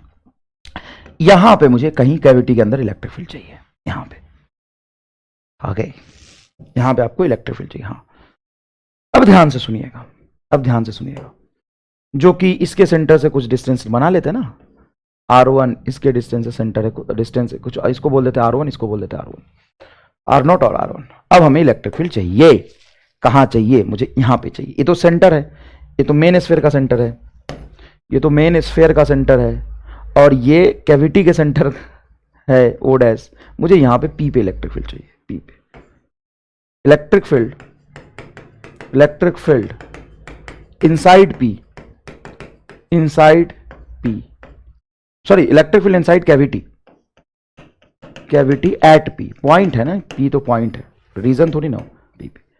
क्या करोगे, तो सर ये बताओ हुआ क्या था।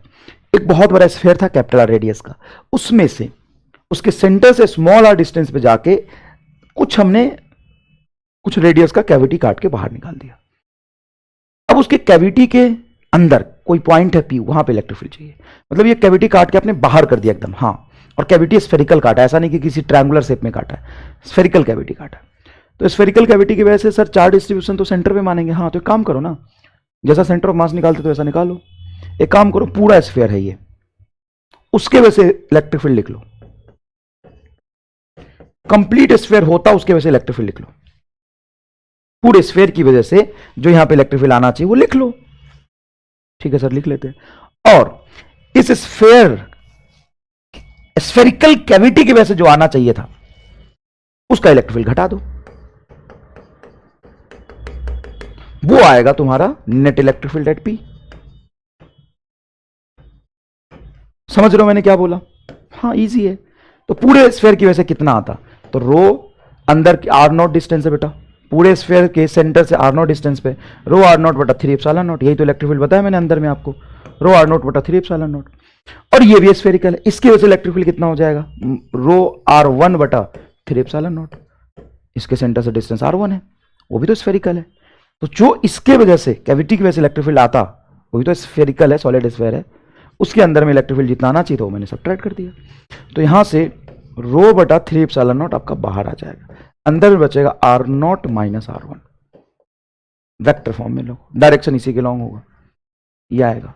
इसकी वैल्यू को हम क्या लिख सकते हैं, तो जरा ध्यान से देखना यहां पे, अकॉर्डिंग टू क्या, अकॉर्डिंग टू क्या, according to triangle law of vector addition, according to triangle law of vector addition, अगर मैं कहता हूं ये आपका R, ठीक है सर, है ये हमारा R और ये है हमारा R1, तो क्या हम ऐसे लिख सकते हैं कि R vector plus R1 vector, पहले वेक्टर को ड्रॉ किया, पहला वेक्टर जहां खत्म हो रहा था वहां से दूसरे वेक्टर को ड्रॉ कर दिया, हाँ, इन दोनों का रिजल्टेंट R0 बता रहा। ट्रायंगल ऑफ वेक्टर एडिशन कहता है पहले किसी भी एक वेक्टर को प्लॉट करो, चलो यहां से ये मैंने R को प्लॉट किया, जहां फर्स्ट वेक्टर खत्म हो रहा है वहां से सेकंड वेक्टर प्लॉट करो, तो देखो इसके सेंटर से यहां पे निकाला, यही तो R1 वेक्टर है, सेकंड वेक्टर प्लॉट किया, फर्स्ट के टेल से सेकंड के हेड को मिला दो, उसका रिजल्टेंट होगा, रिजल्टेंट है। तो सर यहां पे R वेक्टर को तुम ये भी कह सकते हैं R0 vector minus R1 vector, हाँ, तो R0 vector minus R1 vector क्या है यहां पे देखो, तो इसको इससे रिप्लेस कर दे तो ये सिंपल R कैप आ जाएगा, R वेक्टर आ जाएगा, तो ये हो जाएगा रो R वेक्टर बटा 3 एप्सिलॉन नॉट। बेटा electric field vector physical quantity है और पॉजिटिव चार्ज की वजह से अवे होगा, तो अवे यही R कैप आएगा। तो क्या यहां पे P पे जो इलेक्ट्रिक फील्ड आया है रो R बटा 3 एप्सिलॉन नॉट है, हाँ, मतलब कैविटी के अंदर जो इलेक्ट्रिक फील्ड आपने निकाला है वो है रो R बटा 3 एप्सिलॉन नॉट, हाँ। R क्या है, तो R तो मेन स्फीयर के सेंटर से कैविटी के सेंटर का डिस्टेंस है, तो सर P का डिस्टेंस तो R0 है, R0 पे डिपेंड ही नहीं करा, नहीं, क्या कैविटी के सेंटर से R1 डिस्टेंस पे भी डिपेंड नहीं करा? नहीं। तो कैविटी के अंदर कहीं भी आप इलेक्ट्रिक फील्ड निकालेंगे यही आएगा। ये सिर्फ पी पॉइंट का ही नहीं है, आप कहीं भी और निकाले। अब देखिए ना डेरिवेशन, फिर से एक बार पीछे ले जाके सुनिए, इसको रिपीट करने के लिए मत बोलिएगा बेटा, फिर से पीछे ले जाके सुनिए, आपको समझ आएगा। ये तो सिंपल सा बात है कि यहां पे एक पूरा स्फीयर मान लिया, उसके वजह से इलेक्ट्रिक फील्ड निकल दिया। अब ये है ही नहीं तो इसका इलेक्ट्रिक फील्ड मैंने माइनस कर लिया, ये भी तो सॉलिड स्फीयर ही था। और ट्रायंगल ऑफ एक्रेडिशन से पॉइसन का खेल खेल लिया। तो ये all the point inside cavity, at all point inside cavity, inside cavity, ये कैविटी के सारे ही पॉइंट पे है। ये कहां है? कैविटी के सारे ही पॉइंट पे। कैविटी के हर पॉइंट पे इलेक्ट्रिक फील्ड यही आएगा, यूनिफॉर्म। तो एक और चीज पूछते हैं कि बताओ nature of electric field inside the cavity of solid sphere. Solid sphere के कैविटी के अंदर इलेक्ट्रिक फील्ड यूनिफॉर्म होता है, हर जगह इलेक्ट्रिक फील्ड कैविटी के अंदर अंदर बस यही आएगा, रो आर बटा 3 एप्सिलॉन नॉट। अरे कहीं कैविटी बनाओगे, मान लो सर ये स्मॉल आर पे तो डिपेंड कर ही रहा है ना, तो बेटा कभी कैविटी एक ही बार बनाओगे कि बार बार उसके रेडियस को ज्यादा कम करोगे? मान लो यहाँ तूने कैविटी बनाया, यहां से यहां का डिस्टेंस है मान ले R3, तो इसके अंदर कैविटी के अंदर कहीं भी इलेक्ट्रिक फील्ड आएगा रो R3 बटा 3 एप्सिलॉन नॉट, रो R3 बटा 3 एप्सिलॉन नॉट। बहुत इंपॉर्टेंट है बेटा, ये आपको याद रखना है। मामा रट्टा सवाल इस पे पूछ लेते हैं, सवाल इस पे पूछ लेती है, ये तुम्हारा मार रट्टा याद रखना। ये भी याद रखना कि हर पॉइंट पे इलेक्ट्रिक फील्ड सेम ही आता है। अब infinitely large non conducting seat और प्लेट, जब भी सीट लिखा हो ना, सीट, सीट का मतलब ये है बेटा थिन प्लेट, थिन प्लेट, ऐसा ऐसा ऐसा, ये चार्ज डिस्ट्रीब्यूटेड है, ये चार्ज डिस्ट्रीब्यूटेड है। सर इसके लिए गॉसियन सरफेस कैसा बनेगा? इन्फिनिटली लार्ज प्लेट है, इन्फिनिटली लार्ज है, ऐसे गया है, ऐसे इधर भी गया है, इधर भी गया, इधर भी गया, इधर भी गया, पूरा लंबा प्लेट है।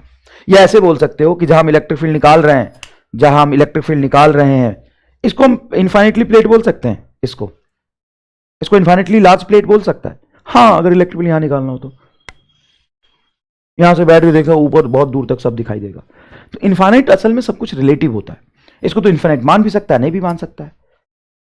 इस बोर्ड को इन्फिनिट मान सकता है, सर ये बोर्ड फाइनाइट हो जाएगा, हम बहुत दूर से देखेंगे तो, बहुत पास से देखेंगे तो इन्फिनिट हो जाएगा। तो बस इस बातों पे डिपेंड करता है। मान लो इलेक्ट्रिक फील्ड में यही निकाल, ये प्लेट बना है, हाँ इतना ही बड़ा प्लेट है, और इलेक्ट्रिक फील्ड यहां निकाल दो एकदम, इस पॉइंट के लिए इन्फिनिट लार्ज हो गया ये। अब इसका सरफेस चार्ज डेंसिटी होगा सिग्मा, चार्ज इसको मैंने कुछ दिया होगा क्यू, और सरफेस चार्ज डेंसिटी हो जाएगा इसका कुछ सिग्मा। तो ये कंडक्टर नहीं है, चार्ज सरफेस में नहीं जाएगा, एक थिन पेज जैसा मान लो प्लेट है, तो इसका जो चार्ज डेंसिटी होगा सिग्मा, सिंपल होगा सिग्मा बराबर क्यू बाई ए। सर यहाँ पे एरिया ले लिया आपने इसका इन्फिनिटली लार्ज का यानी लार्ज का मतलब कुछ एरिया का है, बहुत पास निकाल रहे इसलिए इन्फिनिटली लार्ज है। ओके ये हम लिख सकते हैं, कोई खास बात नहीं। ओके इसको चार्ज दिया क्यू, इसका टोटल एरिया था ए, तो sigma is equal to Q by A. अब इसका इलेक्ट्रिक फील्ड लाइंस बनेगा कैसा? इसका इलेक्ट्रिक फील्ड लाइंस एकदम यूनिफॉर्मली 3 डायमेंशनल स्पेस में ऐसा बनेगा, आगे की तरफ निकलता हुआ। तो लाइन चार्ज ऐसा बेटा, लाइन चार्ज का एक लाइन से हर तरफ ऐसे निकला था सिलेंड्रिकल सिमेट्रिक में, यहां पे एक लाइन, यहां प्लेट से, ये पूरा प्लेट यहां से यहां तक है, सबसे आगे ऐसे निकल रहा है, बस ऐसे निकल रहा है। समझ में आया कि नहीं है? आगे निकल रहा है। तो ध्यान से देखो, देखो बेटा फर्क देखना, फर्क देखना लाइन चार्ज और उसके इलेक्ट्रिक फील्ड लाइंस में। ये लाइन चार्ज है, एक इलेक्ट्रिक फील्ड इधर निकला और एक इधर निकला, और ये फैलता जाएगा ना, जैसे जैसे दूर जाएगा, ये ऐसे 4 लाइन निकले चारों तरफ, इधर और इधर निकले चारों तरफ लाइंस, ऐसे ऐसे ऐसे ऐसे। यहाँ पे लाइन, यहाँ पे अगर मैं एक लाइन बना लूँ, ऐसे निकला, एक ऐसे निकला, एक ऐसे निकला, अरे वाह यार मैं बहुत बड़ा पेंटर बन सकता हूँ, कितना बढ़िया तो बना है। ऐसे निकलता है हर तरफ, चारों तरफ ऐसे निकलता है, ये लाइन चार्ज है ना। प्लेट में क्या होगा, ये प्लेट है तो हर तरफ यहां से भी आगे निकलेगा, यहां से भी देखो ऐसे निकले, यहां से भी आगे, यहां से भी आगे, यहां से भी आगे, यहां से भी आगे, आगे आगे, हर पॉइंट से आगे आगे आगे, हर पॉइंट से आगे आगे ऐसा बनेगा, हर पॉइंट से आगे ऐसा बनेगा। ये इलेक्ट्रिक फील्ड का पैटर्न होगा। अरे क्या जोरदार चमक रहा है यार, बहुत जोरदार चमक रहा है, देख सारे ऐसे गया, और उसी तरीके का पैटर्न पीछे बनेगा। सर इधर नहीं आया, इधर कैसे आएगा? प्लेट, इधर तो प्लेट ही आ रहा। अब इसकी वजह से हमें इलेक्ट्रिक फील्ड निकालना है, तो गॉसियन सरफेस कैसा बनाएंगे? सर इसका गॉसियन सरफेस प्लेट ही बनेगा। भाई प्लेट क्लोज सरफेस होता है क्या? कई बार बच्चा जज्बाती हो गया, बोल सर इसके लिए प्लेट बनाओ गॉसियन सरफेस। प्लेट कैसे बना लूं यार प्लेट कैसे बना लूं, बता, तू ही बता, प्लेट कैसे बनेगा? तो सर क्या बनेगा, इसके लिए सिलेंडर ही बनेगा। क्यों मरना चाहता है यार, भागने यहां से। इसके लिए सिलेंड्रिकल बनेगा। सिलेंड्रिकल कैसा, ध्यान से देखिएगा।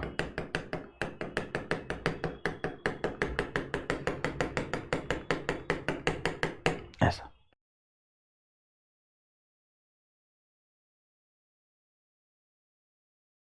ऐसा सिलेंड्रिकल बनेगा, सिलेंड्रिकल गॉसियन सरफेस बनेगा। लेकिन सर इस सिलेंड्रिकल गॉसियन सरफेस में अगर हम इलेक्ट्रिक फील्ड लाइंस का पैटर्न देखें तो इलेक्ट्रिक फील्ड लाइंस तो ऐसे जाएगा यहाँ पे, हाँ ऐसे जाएगा, मतलब इसी रीजन में बना रहा हूँ थोड़ा सा समझने के लिए। इधर ऐसे जाएगा, ऐसे बनेगा, ऐसा बनेगा, ऐसा बनेगा। तो सर इस सिलेंडर का कोई ये वाला सरफेस देखेंगे, यहाँ पे एरिया ऊपर है, यहाँ भी एरिया नीचे है, यहाँ एरिया ऊपर नीचे, तो इस कर्व्ड सरफेस पे तो close integration of E dot D A, इस कर्व्ड सरफेस पे अगर करेंगे, कर्व्ड सरफेस पे, और ये आपका हो गया प्लेन सरफेस, ये वाला plane surface, E plane surface dot D s is equal to Q in by epsilon naught, ऐसा अगर करेंगे तो देखिए इस पूरे गॉसियन सिलेंडर में कर्व्ड सरफेस का इंटीग्रेशन 0, और एक प्लेन सरफेस यहां पे, इसका एरिया इधर और इलेक्ट्रिक फील्ड इधर, यहां पे इलेक्ट्रिक फील्ड पीछे और एरिया भी पीछे, इन दोनों का इंटीग्रेशन हो जाएगा 2EA। देखिए ना, इसका एरिया अगर ए बोल देता हूं मैं, टोटल एरिया ए है और इलेक्ट्रिक फील्ड ई है, तो EA, और यहां भी EA, तो ये टर्म हो जाएगा 2EA is equal to charge enclosed. तो इसका सरफेस चार्ज डेंसिटी है सिग्मा।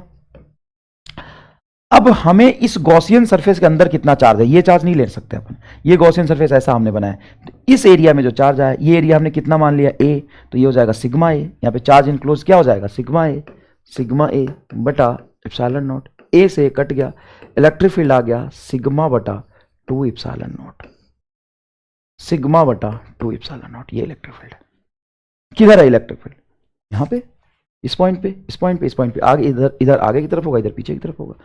तो ये सिलेंडर का लेंथ कितना लिया था, मान लो एल लिया था, अगर ये डबल लेंथ का सिलेंडर लेते तो भी इलेक्ट्रिक फील्ड यही आता, लेंथ पे डिपेंड नहीं कर रहा, ये यूनिफॉर्म इलेक्ट्रिक फील्ड है, लेंथ पे डिपेंड नहीं कर रहा, यूनिफॉर्म इलेक्ट्रिक फील्ड है। समझ आया ये बात। अब अगर आप निकालते हैं electric field due to conducting plate, देखो अगर सीट लिखा हो, कंडक्टिंग नॉन कंडक्टिंग ना लिखा हो, सिर्फ सीट लिखा हो, यहां स्लैश देके मैंने इसलिए लिखा था, सिर्फ प्लेट या सीट लिखा हो, सिर्फ सीट लिखा हो, तो नॉन कंडक्टिंग मान के ऐसे निकालेंगे सिग्मा अपन 2 एप्सिलॉन नॉट। लेकिन अगर कंडक्टिंग प्लेट लिखा तो कंडक्टिंग प्लेट का मतलब ये है बेटा कि इसकी कुछ यहां पे थिकनेस होगी, उसके वजह से क्या होगा कि इलेक्ट्रिक फील्ड चार्ज जो होगा वो सिर्फ सरफेस पे रहेगा। मान लीजिए कि ए एरिया है और इसको चार्ज दे दिया आपने, पूरे का एरिया मैंने ए लिया, पूरे का मान लो चार्ज दे दिया क्यू, तो यहां पे जो डेंसिटी डिफाइन होगा क्यू बटा 2A। पूरे प्लेट का एरिया ए लेते हो तो एरिया ऑफ प्लेट, पूरे प्लेट का एरिया अगर ए लेते हो, ए एरिया लेते हो, ए प्लेट एरिया, यहां पे पास में इलेक्ट्रिक फील्ड निकाल रहे हो, तो सिग्मा आएगा क्यू बटा 2। अब सुनो, यहां पे चार्ज डिस्ट्रीब्यूटेड होगा, तो चार्ज एक ही तरफ नहीं होगा सर, चार्ज तो इधर भी होगा, हाँ चार्ज इधर भी होगा, इसके पूरे प्लेट पीछे से सरफेस पे होगा और इधर से भी पूरे सरफेस पर होगा। अगर तुम अपना आंख यहां रखो एग्जैक्टली, तुम्हें ऐसे दिखाई देगा ये, अरे भाई तुम ऐसे देख रहे हो ना, ऐसे देख रहे हो इसको, अगर ऐसे कर दूं तो ये वाला रीजन दिखाई देगा बस आपको, तो ऐसे चार्ज दिखाई देगा इधर इधर,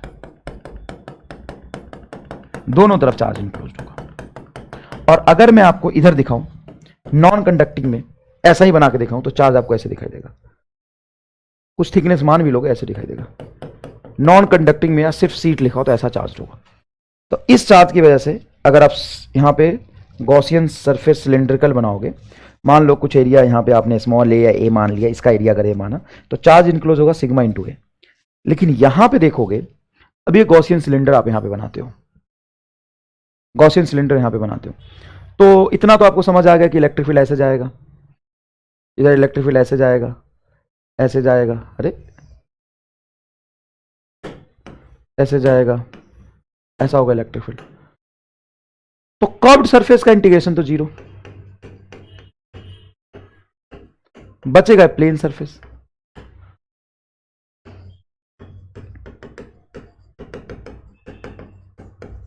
अब सुनना, इलेक्ट्रिक फील्ड इधर और एरिया भी इधर, एरिया ए मान ले, चल एरिया ए मान ले, ए एरिया है, तो ई ए और इधर भी ई और एरिया ई है, तो ये 2E आएगा। हाँ 2E into S, area small है, बराबर चार्ज इनक्लोज कितना होगा, तो सरफेस चार्ज डेंसिटी मान लो यहाँ पे कुछ सिग्मा दिया हुआ है, तो जनरली चार्ज नहीं देते, सरफेस चार्ज डेंसिटी देते हैं, सिग्मा दिया हुआ, तो सिग्मा इंटू स्मॉल एरिया इधर और स्मॉल एरिया दोनों तरफ इनक्लोज किया है, तो ये होगा सिग्मा इंटू 2A बटा epsilon not.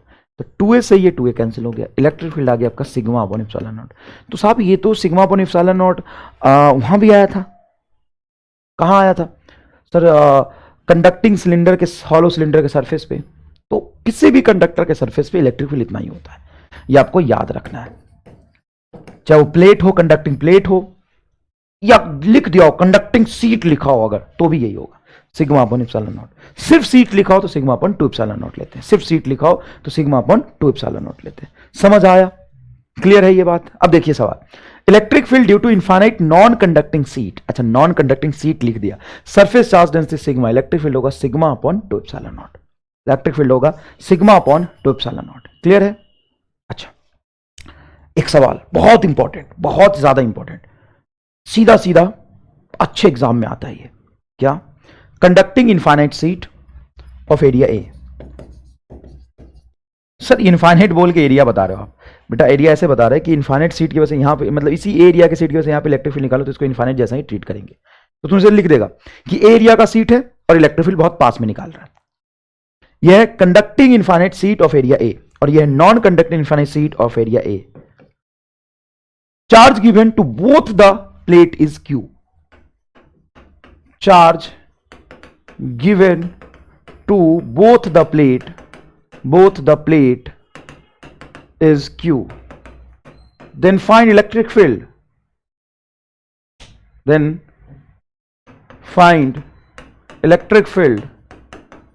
electric field very near to the surface। अगर तुम चाहते हो तो स्क्रीन पॉज करके इसको ट्राई कर लो, वैसे MR स्टार वाला सवाल हालत खराब हो जाएगा करने में, गलत आंसर निकालोगे इसकी गारंटी पूरी है, अगर सही निकाल पाओ तो बहुत बड़ी बड़ी बात होगी। हमें चार्ज के टर्म से निकालना है, क्यू के टर्म से निकालो एक बार, क्यू के टर्म से हमें निकालना है। बढ़िया सवाल है, अच्छा सवाल है, करने में मजा आएगा, करिए।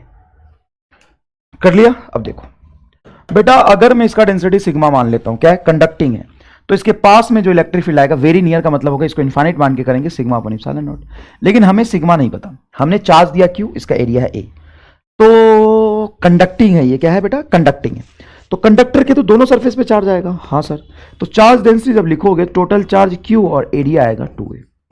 बताओ एरिया 2A क्यों लिया? क्योंकि कंडक्टिंग होने की वजह से दोनों सरफेस पर चार्ज होगा। यहां पे देख लीजिए आप, यहां पे देख लीजिए, कंडक्टिंग होने की वजह से दोनों सरफेस पर चार्ज होगा, दोनों सरफेस पर चार्ज होगा। बात मानते हैं आप? हाँ सर। अब सिग्मा की वैल्यू यहां रखिए, तो Q बटा 2A एप्सिलॉन नॉट, ये आएगा रिजल्ट चार्ज के टर्म्स में।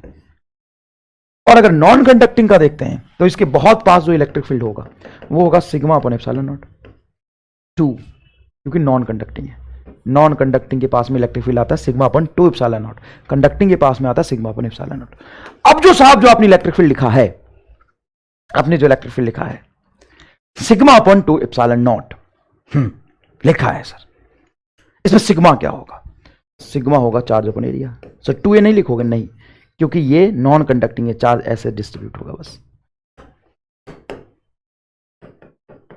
दोनों सरफेस पे चार्ज थोड़ी नहीं जाएगा, इस थिन सीट के एक एरिया A में रहेगा बस। तो सर सिग्मा को लिखेंगे Q बाई A लिख दो, Q बाई 2 एप्सिलॉन नॉट। मतलब चार्ज के टर्म से कंडक्टिंग हो, नॉन कंडक्टिंग हो, प्लेट हो, सीट हो, सबका इलेक्ट्रिक फील्ड सेम आता है। हाँ, और 99% बच्चे इसमें गलती कर देते हैं, तो जबरदस्ती कहीं ना कहीं कंफ्यूज हो जाता है कि सेम कैसे आ सकता है। सेम आता है। अगर A एरिया के प्लेट को Q चार्ज देता हूं तो उसके बहुत पास इलेक्ट्रिक फील्ड Q बटा 2 एप्सिलॉन नॉट ही होगा, चाहे आप कंडक्टिंग ले, नॉन कंडक्टिंग ले, कुछ भी ले, कोई फर्क नहीं पड़ता, कुछ भी ले कोई फर्क नहीं पड़ता। समझ आया? चलिए यहां बताइए, दो मैंने प्लेट लिया, उस पर चार्ज रख दिया, चार्ज डेंसिटी दे दिया प्लस सिग्मा और प्लस सिग्मा। ये रीजन A है, B है और C है, इनफाइनाइट सीट है, इनफाइनाइट सीट है। तो इलेक्ट्रिक फील्ड बताया ए बी और सी पॉइंट पे। तो बेटा सबसे पहले एक बात सुनिएगा, इस प्लस चार्ज की वजह से इलेक्ट्रिक फील्ड दूर की तरफ होता है, इधर होगा, हाँ होगा, और इस प्लस चार्ज की वजह से इससे दूर की तरफ होगा तो इधर होगा। ओके, और दोनों की वजह से इलेक्ट्रिक फील्ड का मैग्नीट्यूड सेम ही आएगा, सेम ही प्लेट है, सेम चार्ज डेंसिटी है, तो अंदर में इलेक्ट्रिक फील्ड क्या होगा, बी रीजन में 0।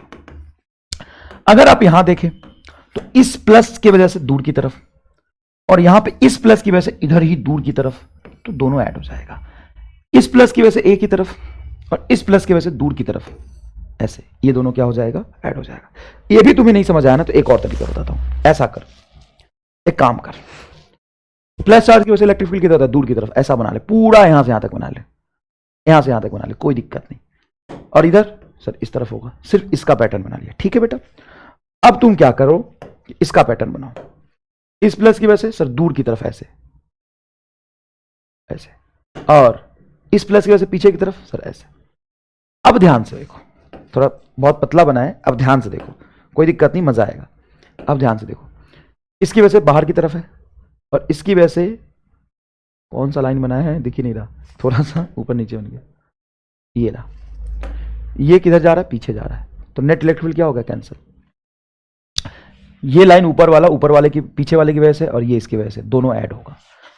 अब ये सीट है, तो सीट की वजह से होता है सिग्मा 1 2 एप्सिलॉन नॉट, ये होगा सिग्मा 1 2 एप्सिलॉन नॉट, और ये भी सिग्मा 1 2 एप्सिलॉन नॉट, दोनों ऐड हो जाके हो जाएगा सिग्मा 1 एप्सिलॉन नॉट। यहां पे भी आ जाएगा सिग्मा 1 एप्सिलॉन नॉट, यहां पे भी आ जाएगा सिग्मा 1 एप्सिलॉन नॉट, यहां भी आ जाएगा सिग्मा 1 एप्सिलॉन नॉट, बीच में हो जाएगा इलेक्ट्रिक फील्ड 0, बीच में हो जाएगा इलेक्ट्रिक फील्ड 0। समझ में आई ये बात। अब देखो, if r is the distance measured from the center of charged cell, if r is the distance measured from the center of a charged cell, cell मतलब समझ गए, hollow sphere, and r is its radius, then the graph which may correctly represent variation of electric field, d is your correct answer।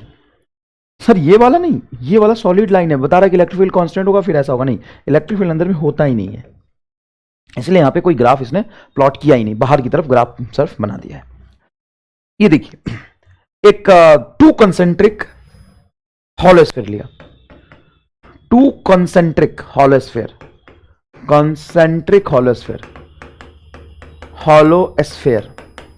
Of radius r and 3r का दो concentric hollow sphere लिया। देखिए आप, ये हॉलोस्फीयर है r रेडियस का और ये 3r रेडियस का, सेंटर पे चार्ज रख दिया प्लस q, r रेडियस का जो हॉलोस्फीयर इस पे चार्ज रख दिया 2q, और 3r रेडियस का उस पे चार्ज रख दिया हमने 3q। हमने दो पॉइंट लिया p एंड r, मतलब p और s, इन दोनों पॉइंट पे इलेक्ट्रिक फील्ड हमें निकालना है, इन दोनों पॉइंट पे हमें इलेक्ट्रिक फील्ड निकालना है। अब ध्यान से सुनिएगा, अगर मैं p पे इलेक्ट्रिक फील्ड निकालूं, p पे यहां पे, तो यहां पे गॉसियन सरफेस बनाऊंगा, p पे इलेक्ट्रिक फील्ड निकालते समय q चार्ज से इसकी डिस्टेंस कितनी है सर, 2r है। सर ये 2r है क्या, हाँ, यहां से यहां तक देखो 2r है, ये तो r ही है, और ये तो 3r है, ये 2r है, तो यहां से 2r डिस्टेंस पे ये q चार्ज सेंटर पे मानोगे, और ये जो 2q चार्ज है उसको भी तो सेंटर पे मानोगे, क्योंकि स्फीयर के बाहर वाला पॉइंट लिया आपने, और स्फीयर के बाहर आप चार्ज को सेंटर पे मान के लेते हैं।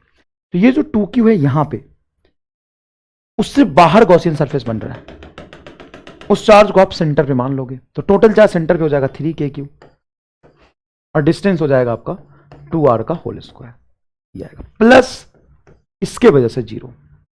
ये जो 3q है वो यहां पे डिस्ट्रीब्यूटेड है, इस हॉलोस्फीयर के अंदर पॉइंट है आपका p, हॉलोस्फीयर के अंदर उस हॉलोस्फीयर के चार्ज की वजह से इलेक्ट्रिक फील्ड होता है 0, इसके वजह से यहां पे अंदर में इलेक्ट्रिक फील्ड 0।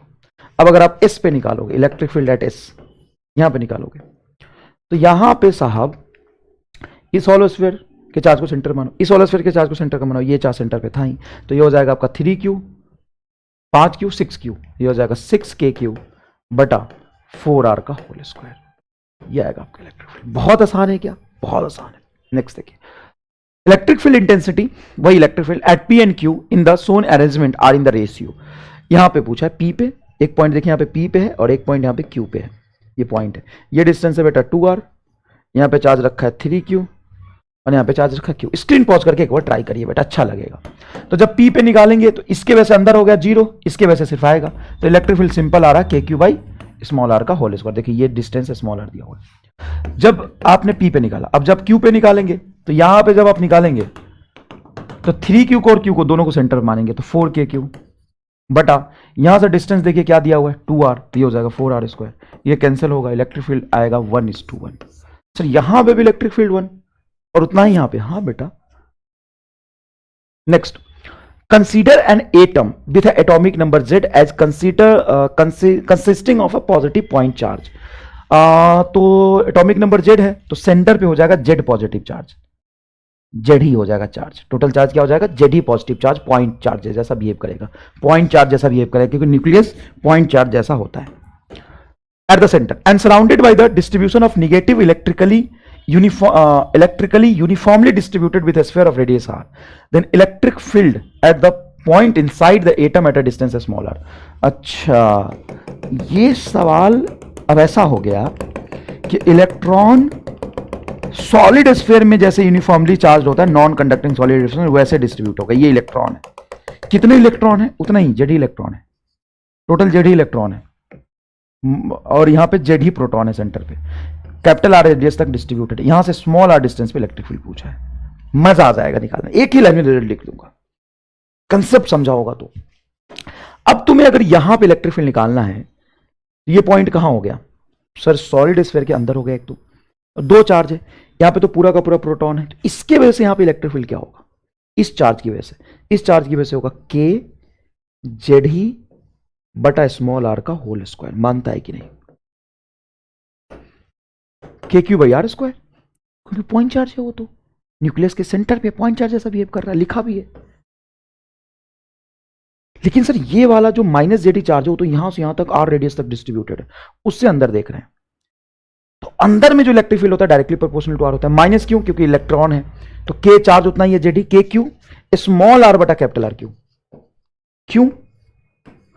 वही याद दिलाओ सर, आपने तो कुछ ये बताया था, रो आर बटा 3 ε0। हाँ बेटा ये बताया था, जब डेंसिटी के टर्म्स में आपको रिजल्ट निकालना, रो आर बटा 3 ε0 सॉलिड स्फीयर के अंदर कहीं भी, और चार्ज के टर्म्स में ये बताया आपको के क्यू स्मॉल आर बटा कैपिटल आर क्यू, यही तो बताया था। हाँ यही बताया था। तो अब यहां से के जेड ही बटा, कुछ मत निकालो, के जेड ही को क्या करो? बाहर निकाल लो, के जेड ही को बाहर निकाल लो। के की वैल्यू 1/4πε0 होगा, इसको लिख सकते हो, तो जेड ही बटा 4πε0 है ना, के जेड ही को बाहर निकाल लो। यहां बचेगा 1/r² माइनस स्मॉल आर बटा कैपिटल आर का क्यू, के जेड ही बाहर होगा। फिर आपका आंसर ए। 2 लाइन का सवाल है, और ये इथरनेट पे देखोगे या कहीं बच्चा करोगे तो एक एक पेज में सवाल सॉल्व करता है। अरे बेटा तू कंसेप्ट एक बार देख, उसके बाद तो गोला जैसा सवाल उठ जाएगा। Electron is rotating around the infinite positive linear charge, ये सवाल मैं करा चुका हूं, this is done in a question, done in a previous classes. Then velocity radius पे डिपेंड नहीं करता, कुछ नहीं करना है, ये है स्मॉल आर डिस्टेंस पे एक इलेक्ट्रॉन को घुमा दे, लिख दे क्यू ई बराबर mv²/r, यहां से वेलोसिटी निकाल दे, बहुत आसान है। क्यू इसका चार्ज और ये इलेक्ट्रिक फील्ड यहां का 2k λ/r है ना, होमवर्क है, कर लेना इसको। The given figure shows the 2 parallel plate a and b of charge density plus sigma minus sigma. यहां पे प्लस सिग्मा चार्ज है बेटा, यहां पे माइनस सिग्मा चार्ज है। The electric field will be 0 in a region. सुन सुन सुन सुन सुन सुन, कंडक्टिंग नॉन कंडक्टिंग, कुछ ना लिखे तो नॉन कंडक्टिंग लेना बेटा, कुछ ना लिखे तो नॉन कंडक्टिंग लेना। सीट है ये, 2 पैरेलल प्लेट है ये, thin plate, ENB of charge density plus sigma and minus sigma, electrical intensity will be 0 in the region। सुनो काम करो कि यहां से पॉजिटिव प्लेट की तरफ से इलेक्ट्रिक फील्ड दूर जाएगा, यहां से इलेक्ट्रिक फील्ड दूर जाएगा, तो इससे इधर दूर गया, इस प्लेट से, और इस प्लेट से भी दूर जाएगा, तो दूर जाता हुआ बना लिया मैंने, दूर जाता हुआ बना लिया, ऐसे देखो दूर जाता हुआ बना लिया मैंने। अब निगेटिव की तरफ आएगा, निगेटिव की तरफ आएगा तो इधर से इलेक्ट्रिक फील्ड इसकी तरफ आएगा, और इधर से भी इलेक्ट्रिक फील्ड इसकी तरफ आएगा। निगेटिव के लिए इलेक्ट्रिक फील्ड उसकी तरफ आता है, ऐसे आएगा, ऐसे आएगा, ऐसे आएगा। ये दूसरे प्लेट के लिए बना है। अब यहां पे तुम देखो, इसके लिए है इस पॉजिटिव से दूर और निगेटिव की तरफ जाता हुआ फील्ड, तो ये अपोजिट डायरेक्शन में यहां पे इलेक्ट्रिक फील्ड 0 होगा। यहां पे देखो दोनों सेम डायरेक्शन में, electric field not equal to zero होगा। यहां पे भी ये आगे ये पीछे, इलेक्ट्रिक फील्ड जीरो होगा। तो फर्स्ट एंड थर्ड रीजन में इलेक्ट्रिक फील्ड जीरो होगा, both first and third, a and c, first and third a and c, electric field zero होगा। नेक्स्ट देखिए, a sphere of radius capital R has a uniform distribution of electric charge in its volume at a distance x from the center. Volume inside where x is less than capital R, then electric field is directly proportional to x. समय लगा था थोड़ा समझने में, लेकिन सवाल कैसे पूछ रहा है यार। Electric field at a distance 20 centimeter from the center of uniformly charged non-conducting sphere, अच्छा uniformly charged non-conducting sphere of radius of 10 centimeter, ये 10 सेंटीमीटर इसका रेडियस है। क्या बेटा? 10 सेंटीमीटर इसका रेडियस है। इससे 20 सेंटीमीटर बाहर इलेक्ट्रिक फील्ड एट 20 सेंटीमीटर, यहां से 20 centimetre from centre charge sphere of radius 10 centimetre, यहां पे electric field eight a distance 5 centimetre from the electric from the centre will be. अब यहां से 5 सेंटीमीटर पे इलेक्ट्रिक फील्ड क्या होगा? जल्दीबाजी नहीं, यहां पे इलेक्ट्रिक फील्ड ई नॉट हमें निकालना है। बात सिर्फ डिस्टेंस की नहीं है, बात यह कि एक पॉइंट बाहर एक पॉइंट अंदर है।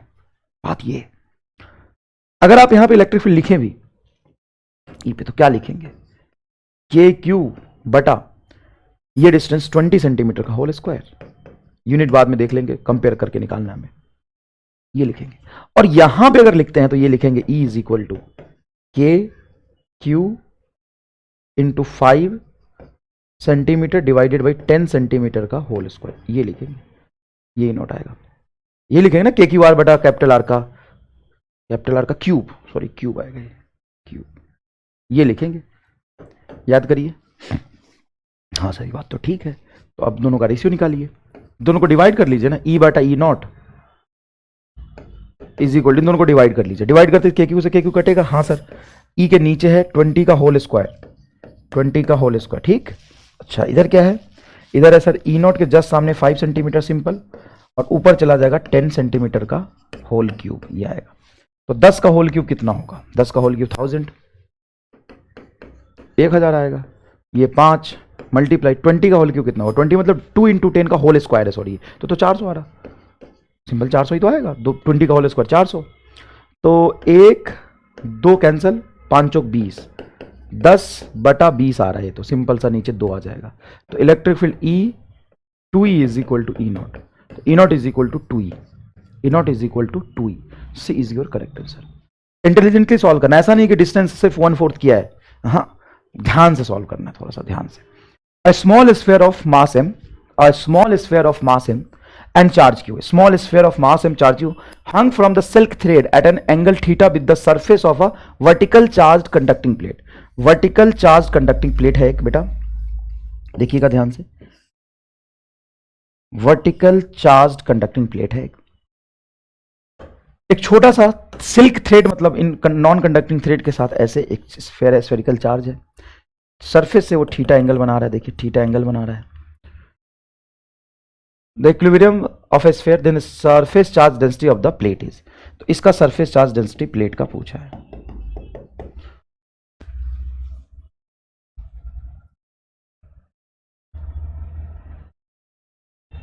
ठीक, surface charge density of the plate is, इसका charge Q and mass M है, वही मैं ढूंढ रहा था। स्फीयर का charge Q and mass M, दो तरीके से कर सकते हैं, एकदम बेसिक से, या मैंने तुम्हें बताया था कि जहां भी कोई भी चीज एम मास का और क्यू चार्ज का हैंग हुआ तो tan थीटा बराबर f e by m g, simple, tan theta is equal to f e by m g, याद है ये बात। तो यहां पे हो क्या रहा है कि ये पॉजिटिवली चार्ज प्लेट है, तो इसकी वजह से इस पे फोर्स, इलेक्ट्रिक फील्ड इधर है तो इधर फोर्स लगेगा आपका क्यू ई, यही तो हो गया इसका एफ ई, फोर्स इलेक्ट्रोस्टैटिक, और नीचे एम जी, दो ही तो फोर्स लग रहा है, एक टेंशन इधर टी। तो कंपोनेंट बांट के करेंगे तो f e by m g आना है, एफ ई की वैल्यू कितनी हो जाएगी? क्यू ई हो जाएगी सर, एफ ई की वैल्यू क्या हो जाएगी? Q e. तो tan theta is equal to q e बटा एम जी। ई क्या है? इस प्लेट का इलेक्ट्रिक फील्ड। कौन सा प्लेट है? कैसा प्लेट है? चार्ज नॉन कंडक्टिंग प्लेट, देखो लिखा है नॉन कंडक्टिंग, तो सिग्मा अपॉन 2 एप्सिलॉन नॉट, तो इलेक्ट्रिक फील्ड को लिखोगे q sigma upon 2 epsilon naught into m g. तो हमें तो सिग्मा ही तो पूछा, सरफेस चार्ज डेंसिटी, तो सिग्मा बराबर हो जाएगा 2 एप्सिलॉन नॉट एम जी बटा Q into tan theta. 2mg, देखो 2mg बटा q epsilon naught tan theta, ये आ रहा answer b. mg epsilon naught tan theta, mg epsilon naught tan theta, 2 नहीं है ए ऑप्शन में, है ना, 2 चाहिए था।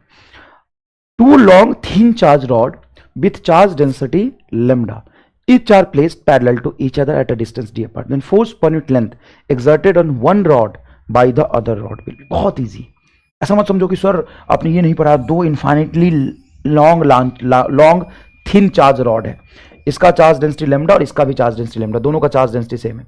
Each are place parallel to each other at a distance d, दोनों को डी डिस्टेंस के पे रख दिया। The force per unit length exerted on the rod by the other will be, force per unit length पूछा है। तो सुनो, इसका इलेक्ट्रिक फील्ड यहां पे होगा कुछ ई, पहले की वैसे इलेक्ट्रिक फील्ड, और फोर्स होता है सिंपल क्यू ई, फोर्स होता है सिंपल क्यू ई। तो पूरे रॉड पे फोर्स पूछा है क्या? नहीं, वो एक यूनिट लेंथ पे पूछा है। तो एक यूनिट लेंथ पे जो चार्ज होगा वो चार्ज लिख दो, क्योंकि ये फोर्स नहीं है, एफ फोर्स नहीं है, ये force per unit length, force per unit length. And what is the meaning of पर unit length? What is the meaning of पर यूनिट लेंथ? पर यूनिट लेंथ का मतलब होता है एक यूनिट लेंथ पे फोर्स, तो एक यूनिट लेंथ का चार्ज इंटू इलेक्ट्रिक फील्ड। एक यूनिट लेंथ का चार्ज, उसी को तो लैम्डा कहते हैं उसी को तो लैम्डा कहते हैं। और इसके वजह से यहां पे जो इलेक्ट्रिक फील्ड आएगा ई, तभी तो आपने क्यू ई लिखा है, वो हो जाएगा आपका 2k लैम्डा बटा डिस्टेंस डी।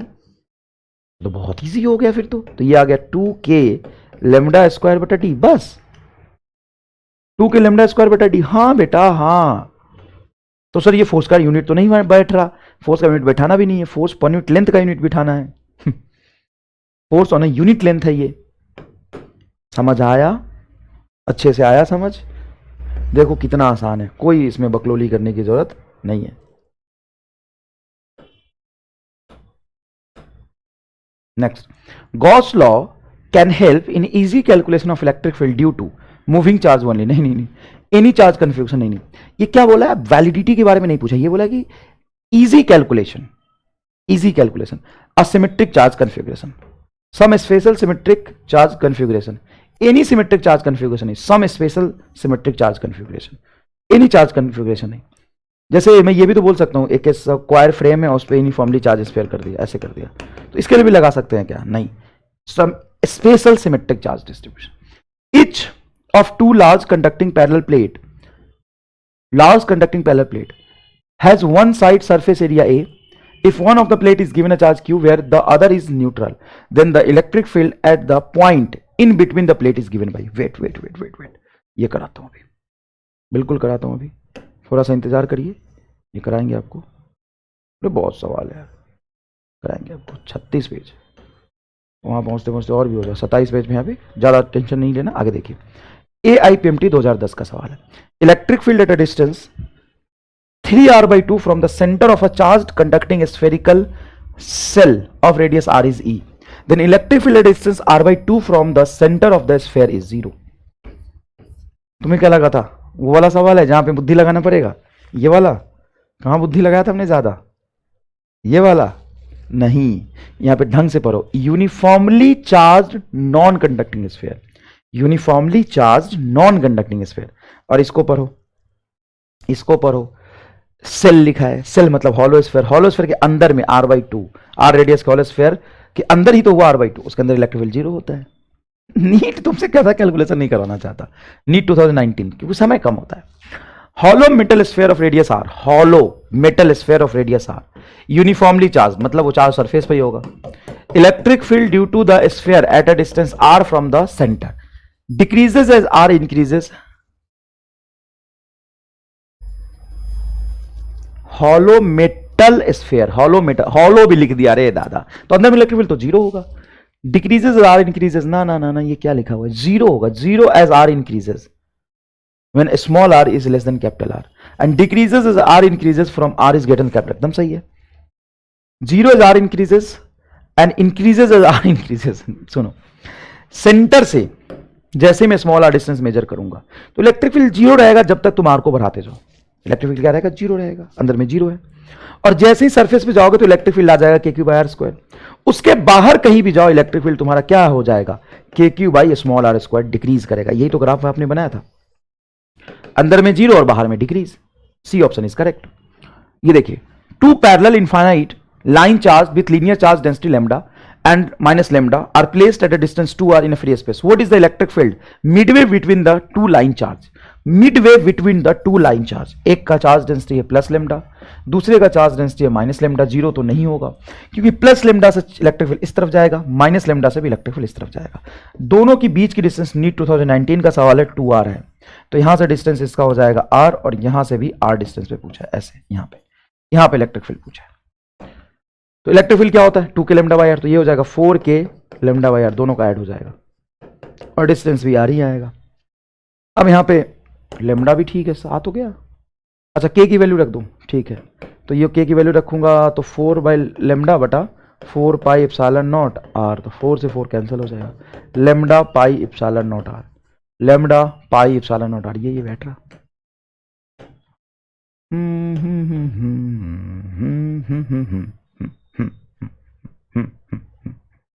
बिल्कुल बिल्कुल बिल्कुल, डी इज योर करेक्ट। देख लेना कैलकुलेशन एक बार, वेरीफाई कर लेना। 2010 इलेक्ट्रिक फील्ड 3r/2, अच्छा ये तो करा दिया, ये तो करा दिया, सेंटर पे 0 होगा, देख लेना तुम, करा दिया ये। Hollow insulated conducting sphere is given a positive charge 10 microcoulomb. Hollow insulated conducting sphere 10 microcoulomb. What will be the electric field at the centre of sphere if it is radius is 2 metre. A hollow insulated, hollow centre पे क्या होगा electric field 0 होगा, चाहे conducting हो या non conducting हो, centre पे exactly electric field क्या होता है 0 होता है। Next is charge redistribution. अब साहब ये चार्ज रीडिस्ट्रीब्यूशन क्या होता है इसको समझिए थोड़ा, कि कंसेंट्रिक स्फीयर 2 या 3 लगा देते हैं तो उसमें चार्ज रीडिस्ट्रीब्यूट होता है। वो इलेक्ट्रोस्टैट ऑफ कंडक्टर का कंसेप्ट है, हम डिटेल में भी आगे नेक्स्ट टू नेक्स्ट लेक्चर में पढ़ेंगे। वैसे ये बहुत ईजी है कि इंडक्शन की वजह से, किसकी वजह से, कंडक्टर में इंडक्शन होता है, चार्ज रीडिस्ट्रीब्यूट होता है। अब उस रीडिस्ट्रीब्यूशन में हमें सिर्फ और सिर्फ 3 बातें इंपॉर्टेंट याद रखनी, जिसमें से 2 तो आपको याद है। 2 क्या याद है, देखो जैसे मैंने 2 स्फीयर लिया, रेडियस की जरूरत नहीं है, मतलब पास पास ही स्फीयर लिया, एक स्फीयर को क्यू चार्ज दिया, दूसरे स्फीयर को +2q चार्ज दिया, गिवन चार्जेस, और चार्ज रख के छोड़ दिया। तो होगा क्या कि इसके सरफेस में मैंने 2q चार्ज रखा, हाँ सर आपने रखा, ये +q इसको इंडक्शन करेगा, तो सर वो 2q डिस्टर्ब नहीं करेगा, नहीं 2q तो अपर सरफेस पे, कंडक्टर के तो 2 सरफेस होते हैं, नीचे और ऊपर। देखो कंडक्टिंग हॉलो स्फीयर के तो 2 सरफेस होंगे, ये इंसुलेटर में चार्ज रीडिस्ट्रीब्यूशन थोड़ी ना होगा, redistribution on conducting surface. Conducting surface के इलेक्ट्रॉन ही तो बेवफा होते हैं, वही तो चुल मचाते हैं। नॉन कंडक्टिंग अगर तुम स्फीयर ले लो, concentric sphere, non conducting concentric sphere ले लो, नॉन कंडक्टिंग कॉन्सेंट्रिक स्फीयर ले लो,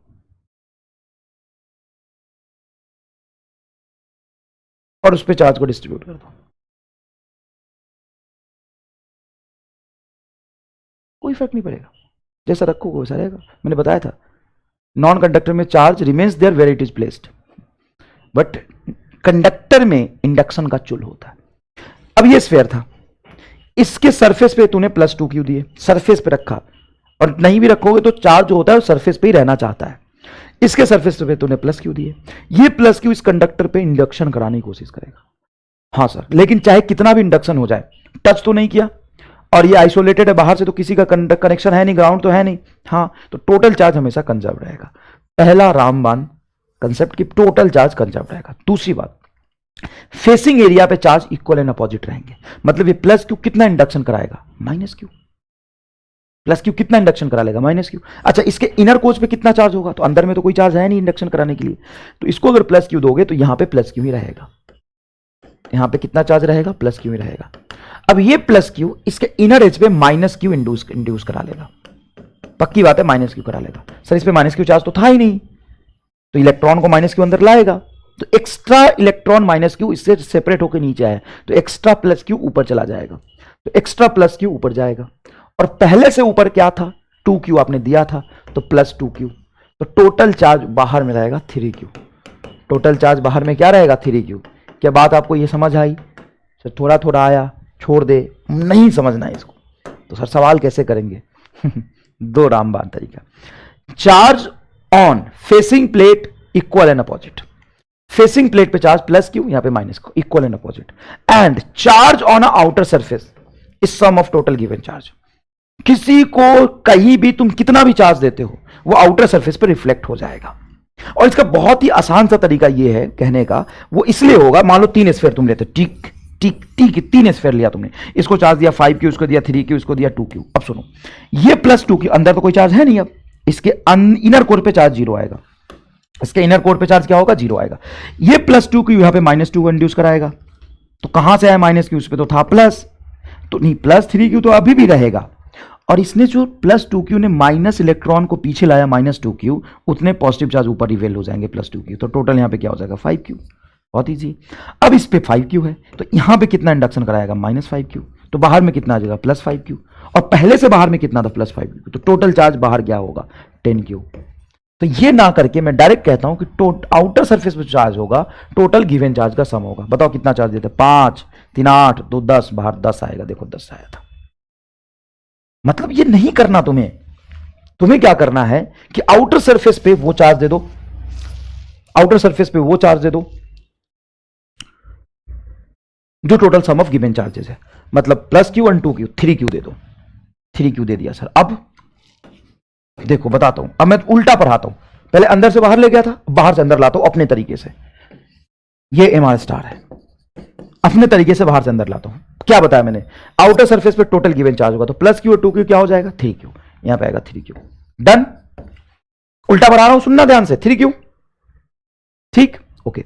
लेकिन चार्ज तो सर इस पे 2Q ही दिया था, तो 3Q कैसे हो जाएगा, चार्ज तो कंजर्व रहना पड़ेगा। हाँ चार्ज तो कंजर्व रहना पड़ेगा। इस पे, इस प्लेट पे किसी का कांटेक्ट हुआ है क्या, नहीं कांटेक्ट नहीं हुआ है, पास में है, टच नहीं हुआ है, तो इस पे कितना टोटल चार्ज होना चाहिए सर, 2Q ही होना चाहिए। हाँ 2Q ही होना चाहिए, तो चार्ज तो 2Q ही रहेगा, चार्ज तो 2Q रहेगा। लेकिन सर आप तो बोल रहे हो 3Q, तो एक -Q यहां कर दे। हाँ अब यहां पे -Q और यहां पे +Q पहले से था, बात खत्म, क्योंकि फेसिंग चार्जेस पे इक्वल एंड अपोजिट चार्ज होता है, खत्म। फिर क्या किया, यहां पे 3Q -Q +Q, यही तो बताया मैंने तुम्हें ऊपर से। तो ये अपना तरीका है करने का, बहुत आसान, और आसानी से ये फील आ जाएगा आपको। चलिए दूसरा सवाल करके दिखाते हैं। यहां पे ये गिवन चार्जेस है, गिवन चार्जेस, ये गिवन चार्जेस है। Find charge after redistribution, final charge after redistribution, after redistribution, after redistribution क्या करना बोलो। पहले तो 3 स्फीयर बना लो, ये एक अलग कलर का बनाओ यार, सब हटाओ, वैसा ही बनाओ जैसा था। ये कलर, कंफ्यूजन ना हो इसलिए बेटा, मैं ऐसा नहीं कि मैं एकदम अकेलेपन तहना अपनी क्या कहते हैं उसको, अकेलापन दूर कर रहा हूं यहाँ पे कलरफुल फोटो बना के, ऐसा नहीं है, मैं अपनी अकेलापन दूर नहीं कर रहा। देखो कंफ्यूजन ना हो इसलिए बनाया। अब सुनो, -5Q +3Q +2Q, total charge कितना हुआ, +3 +2 5 और -5Q 0, तो बाहर में चार्ज होगा 0 कूलम। लेकिन सर बाहर चार्ज तो +2 कूलम था, आप बोल रहे हो 0 कूलम, तो बाहर सरफेस पे तो 0 होगा 200%, लेकिन चार्ज तो कंजर्व रहना चाहिए। हाँ तो इधर -2Q कर लो, सॉरी +2Q कर लो। तो तूने कितना दिया था सर +2Q, बाहर में 0 होगा, अंदर में +2Q होगा, हो गया, इनर सरफेस पे +2Q होगा, चार्ज कंजर्व। और फेसिंग एरिया पे इक्वल एंड अपोजिट चार्ज होता है, तो इस पे +2Q, तो इस पे -2Q। ओके, चार्ज कितना दिया था सर, +3Q दिया था इस पे चार्ज, +3Q चार्ज दिया था, और आप कह रहे हो कि -2। हाँ फेसिंग सरफेस पे चार्ज इक्वल एंड अपोजिट रहता है, जो फेसिंग है, कंडक्टर है ये प्योर, लेकिन चार्ज तो उस पर +3 था, तो चार्ज तो टोटल +3 रहना चाहिए। तो कैसे रहेगा +3, यहां पे +5Q रख लो, तो +5Q -2Q को जोड़ो, कितना होगा +3Q। तो यहां पे +5Q, तो सर यहां पे पक्का -5 आना चाहिए, तो देखो ना -5Q ही तो दिया है, अंदर में इंडक्शन कराने के लिए और कोई है नहीं, तो यहां पे होगा 0 कूलम। ले दादा ऐस कर, बता जोरदार मजे आए कि नहीं इसे MR स्टार में। चार्ज रीडिस्ट्रीब्यूशन का एकदम ही जोरदार है बुड्ढा MR स्टार, आंसर आंसर सीधा आंसर, खत्म खत्म।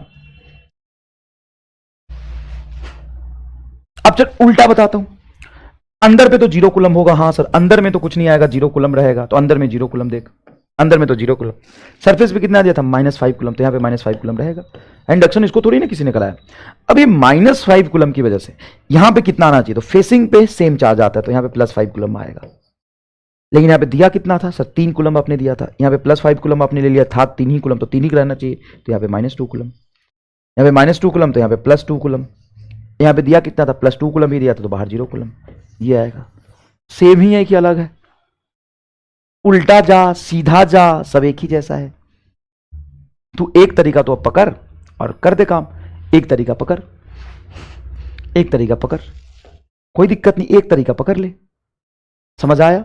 नेक्स्ट देखो, अब ऐसा अगर प्लेट हो, charge distribution on a plate, charge distribution on plate seat,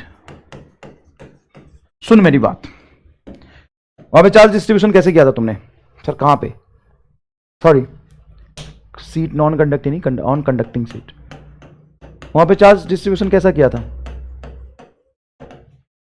तो कहां पे, अरे वहां पे, अरे कहां पे, स्फीयर में। तो सबसे आसान तरीका तो है कि टोटल चार्ज जोड़ के बाहर दे दिया और चार्ज कंजर्व करते हुए अंदर आ गया, बस। क्या किया, टोटल चार्ज देके हमने बाहर, टोटल चार्ज ऐड करके हमने बाहर दे दिया और फिर चार्ज कंजर्व करते हुए अंदर आ गया। इस बात का ध्यान रखा कि फेसिंग पे इक्वल एंड अपोजिट चार्ज होने चाहिए, बस। इसमें क्या करेंगे, तो इसमें क्या होगा, दो आउटर सरफेस है, एक इसका इधर आउटर, इधर इसका इधर आउटर, दो आउटर सरफेस है ना, दो प्लेट है, ऐसा प्लेट है, इसका इस इधर वाला एज और इधर वाला एज। तो तुम क्या करो, after charge distribution, after charge redistribution है ना, या आफ्टर इंडक्शन, जो भी बोलो, यहां पे टोटल चार्जेस का सम बटा 2 कर दो, टोटल चार्ज बटा 2, चार्ज बटा 2, और यहां पे टोटल चार्ज बटा 2, और चार्ज कंजर्व करा दो, बस, कुछ मत करो। यहां पे दो आउटर सरफेस हो गए, तो जो टोटल चार्ज रिफ्लेक्ट होता है आउटर सरफेस पर रिफ्लेक्ट होता है, दो आउटर सरफेस है तो टोटल चार्ज ऐड करके आधा आधा बांट दो, 3 और 2 5, तो यहां पे जो तुम्हारा आंसर होगा, इस पे बना देता हूं मैं, इधर होगा तुम्हारा 5q/2, इधर होगा 5q/2। अब यहां पे चार्ज तुमने दिया कितना था बताओ सर, 2 कूलम, यहां पे कितना आ गया सर, 2.5 कूलम। अगर यहां पे 2.5 कूलम आ गया तो यहां पे आएगा -q/2, 2 कूलम मिटाना चाहिए, दोनों को ऐड कर, 2 कूलम आ जाएगा। यहां पे सर 3 कूलम दिया था तो यहां पे आ जाएगा 3 कूलम, ये तो 2.5 कूलम भी है तो +q/2। तो charge conserve, yes, total charge का सम बटा आधा दोनों आउटर सरफेस पे, हाँ, और फेसिंग पे इक्वल एंड अपोजिट आना चाहिए, आ गया, अपने आप आ गया, तुम्हें कहने की जरूरत ही नहीं पड़ेगी, अपने आप आएगा। चाहे तू 50 सवाल कर ले, अपने आप आएगा। सर अगर हम ऐसा करें, इस पे +q दे और इस पे -q दे, अब बताओ टोटल रीडिस्ट्रीब्यूशन के बाद चार्ज क्या होगा। तो सुन मेरी बात, दोनों चार्ज को दो, 0 कूलम, तो बाहर रहेगा 0 कूलम, बाहर रहेगा 0 कूलम, अंदर आएगा, अब बाहर तो 0, तो जो दिया था वो अंदर ही रहेगा +q, और इधर रहेगा तेरा -q, अंदर वाले एज पे आ जाएगा, दोनों एक दूसरे को अट्रैक्ट करके, ये रहा रीडिस्ट्रीब्यूशन, खत्म कहानी। और देख, समझ आया, ये दोनों चार्ज को जोड़ बटा 2 बाहर कर दे, तो +q -q 0, तो बाहर यहां पे आएगा 0, यहां पे भी आएगा 0, ठीक। अब देख इधर देख, इस पे दिया -2q, इस पे दिया +3q। अब बताओ इसका चार्ज डिस्ट्रीब्यूशन के बाद प्लेट पे चार्ज, आउटर इनर प्लेट पे चार्ज, कुछ मत कर, दोनों का सम कर, 3q - 2q, q, तो ये आएगा q/2, और इधर आएगा आपका q/2। ये दोनों सेम ही नेचर के चार्ज होंगे, क्योंकि टोटल चार्ज को आधा आधा बांट देना है बस। तो टोटल चार्ज जो भी आया, तुम्हारा माइनस आया, पॉजिटिव, आधा आधा बांट दो। सर इस पे चार्ज +3 कूलम था, आपने सिर्फ q/2 दिया है, हाँ 3 कूलम था और मैंने सिर्फ q/2 रखा है, तो 5q/2 इधर आएगा, 2.5 कूलम इधर आएगा, प्लस में रहेगा, तो दोनों को जोड़ो तो 3 कूलम आ रहा, 5q/2 + q/2, 2 LCM में ले ले, 5 2 6q, तो 3q, आ तो गया 3q। Yes, this is the super super super super method, this is super duper method, super duper method. अब यहां पे कितना था सर, यहां पे तो -q2 था, और आपने क्या रख दिया, q/2 रख दिया, तो यहां पे आएगा -5q/2। सर कैसे, तो -2.5 रखोगे, उसमें से +2.5 ऐड करो, तो -2 बचेगा, अपने आप आ जाएगा इक्वल एंड अपोजिट, देख लेना, अपने आप आ गया इक्वल एंड अपोजिट, बहुत आसान है। अब सुनो, each of 2 large conducting parallel plate, each of 2 large conducting parallel plate, large conducting parallel plate, large conducting parallel plate has one side surface area A. If one of the plate is given the charge Q, एक को Q charge दिया, where the other is neutral, then the electric field at the point in between the plate is. बढ़िया सवाल, in between the plate is. Direct नहीं निकाल सकते क्योंकि यहां पे होगा इंडक्शन.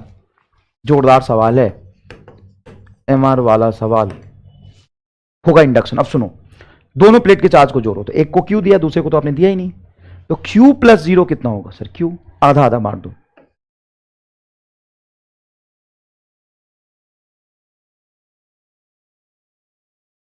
आधा आधा मार दो, ये हो जाएगा Q/2, ये हो जाएगा Q/2, आधा आधा मार दो. चलो साहब, आधा आधा मार दिया हमने.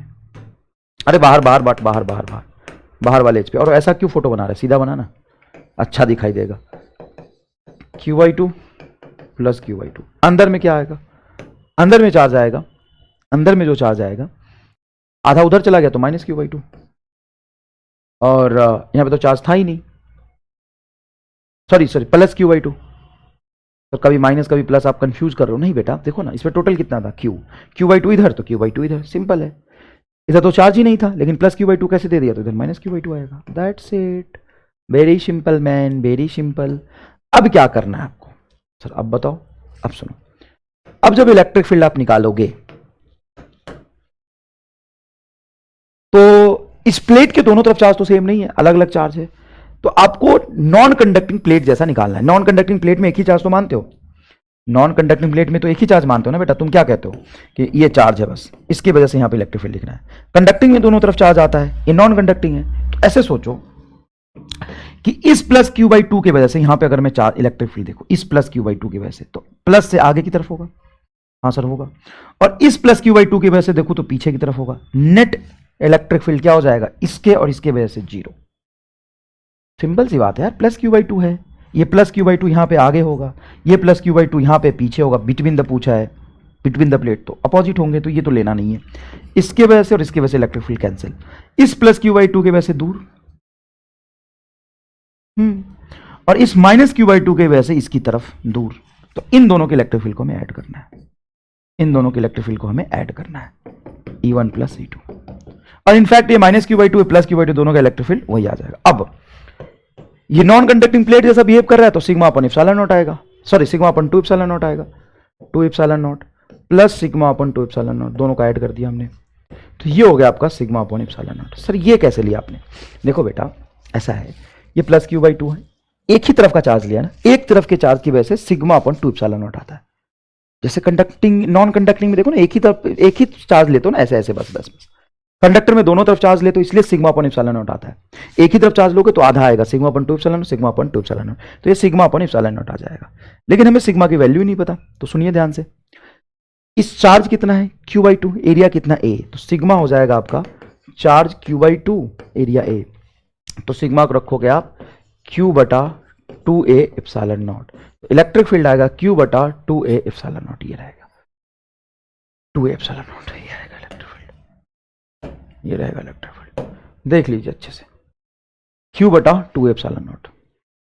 मुश्किल सवाल था थोड़ा, अच्छा सवाल है, करना पड़ता है इसको, करना पड़ता है इसको, अच्छे से करना पड़ता है, समझना पड़ता है. तो एक चीज और, एक चीज और यहां पे ध्यान से, अगर मैं बोलूं कि सवाल को कैसे सॉल्व करोगे तो ध्यान सुनना. जब भी तुम्हें दो प्लेट पे चार्ज गिवन है, जैसे Q और 0 दे दिया है, तुम क्या करो कि दोनों चार्ज को जोड़ के आधा इधर इधर दे दो. सर दे दिया, इसकी वजह से तो इलेक्ट्रिक फील्ड आएगा ही नहीं. हाँ सर नहीं आएगा. उसके बाद इस प्लस Q/2 को कंडक्टिंग प्लेट मान के इलेक्ट्रिक फील्ड एक कहीं लिख लो, वही आंसर आ जाएगा तुम्हारा. कंडक्टिंग प्लेट मानेंगे तो sir sigma upon epsilon not लेंगे. हाँ सिग्मा अपन एप्सिलॉन नॉट ले लो. अब इस पर चार्ज कितना है? कंडक्टिंग प्लेट मानोगे तो चार्ज कितना है सर? Q/2. किधर है? तो कंडक्टिंग प्लेट मान रहे हो तो दोनों तरफ मान के लिखोगे. एक का चार्ज लेके कंडक्टिंग प्लेट लेके आंसर लिख सकते हो. मैं ये कहना क्या चाह रहा हूं, नहीं समझ रहा तो कोई बात नहीं. तुम ये देखो कि जितना यहां पे चार्ज होगा उतना ही यहां पे निगेटिव चार्ज होगा. चाहे तुम चार्ज इस पे कुछ भी दो, चार्ज कुछ भी दो, देखो यहां पे चार्ज कुछ भी दो, चार्ज कुछ भी दो, क्या फेसिंग एरिया पे इक्वल एंड अपोजिट होगा? हाँ. तो हम क्या कह रहे हैं कि एक का इलेक्ट्रिक फील्ड लिखो और 2 से गुना कर दो, बस वही हुआ sigma upon two epsilon sigma upon two epsilon. लेकिन sir sigma upon two epsilon naught क्यों? क्योंकि तो कंडक्टिंग प्लेट था। तो बेटा कंडक्टिंग प्लेट है, मैं मानता हूं ये कंडक्टिंग प्लेट है, तो मैं डाउट आ सकता है इसलिए मैं फिर एक्सप्लेन कर रहा हूं। बेटा ये कंडक्टिंग प्लेट है, लेकिन क्या कंडक्टिंग प्लेट के दोनों तरफ चार्ज सेम है? नहीं, इधर प्लस है, इधर प्लस है, इधर तो सेम है, इधर माइनस, इधर प्लस है, इधर तो सेम नहीं है।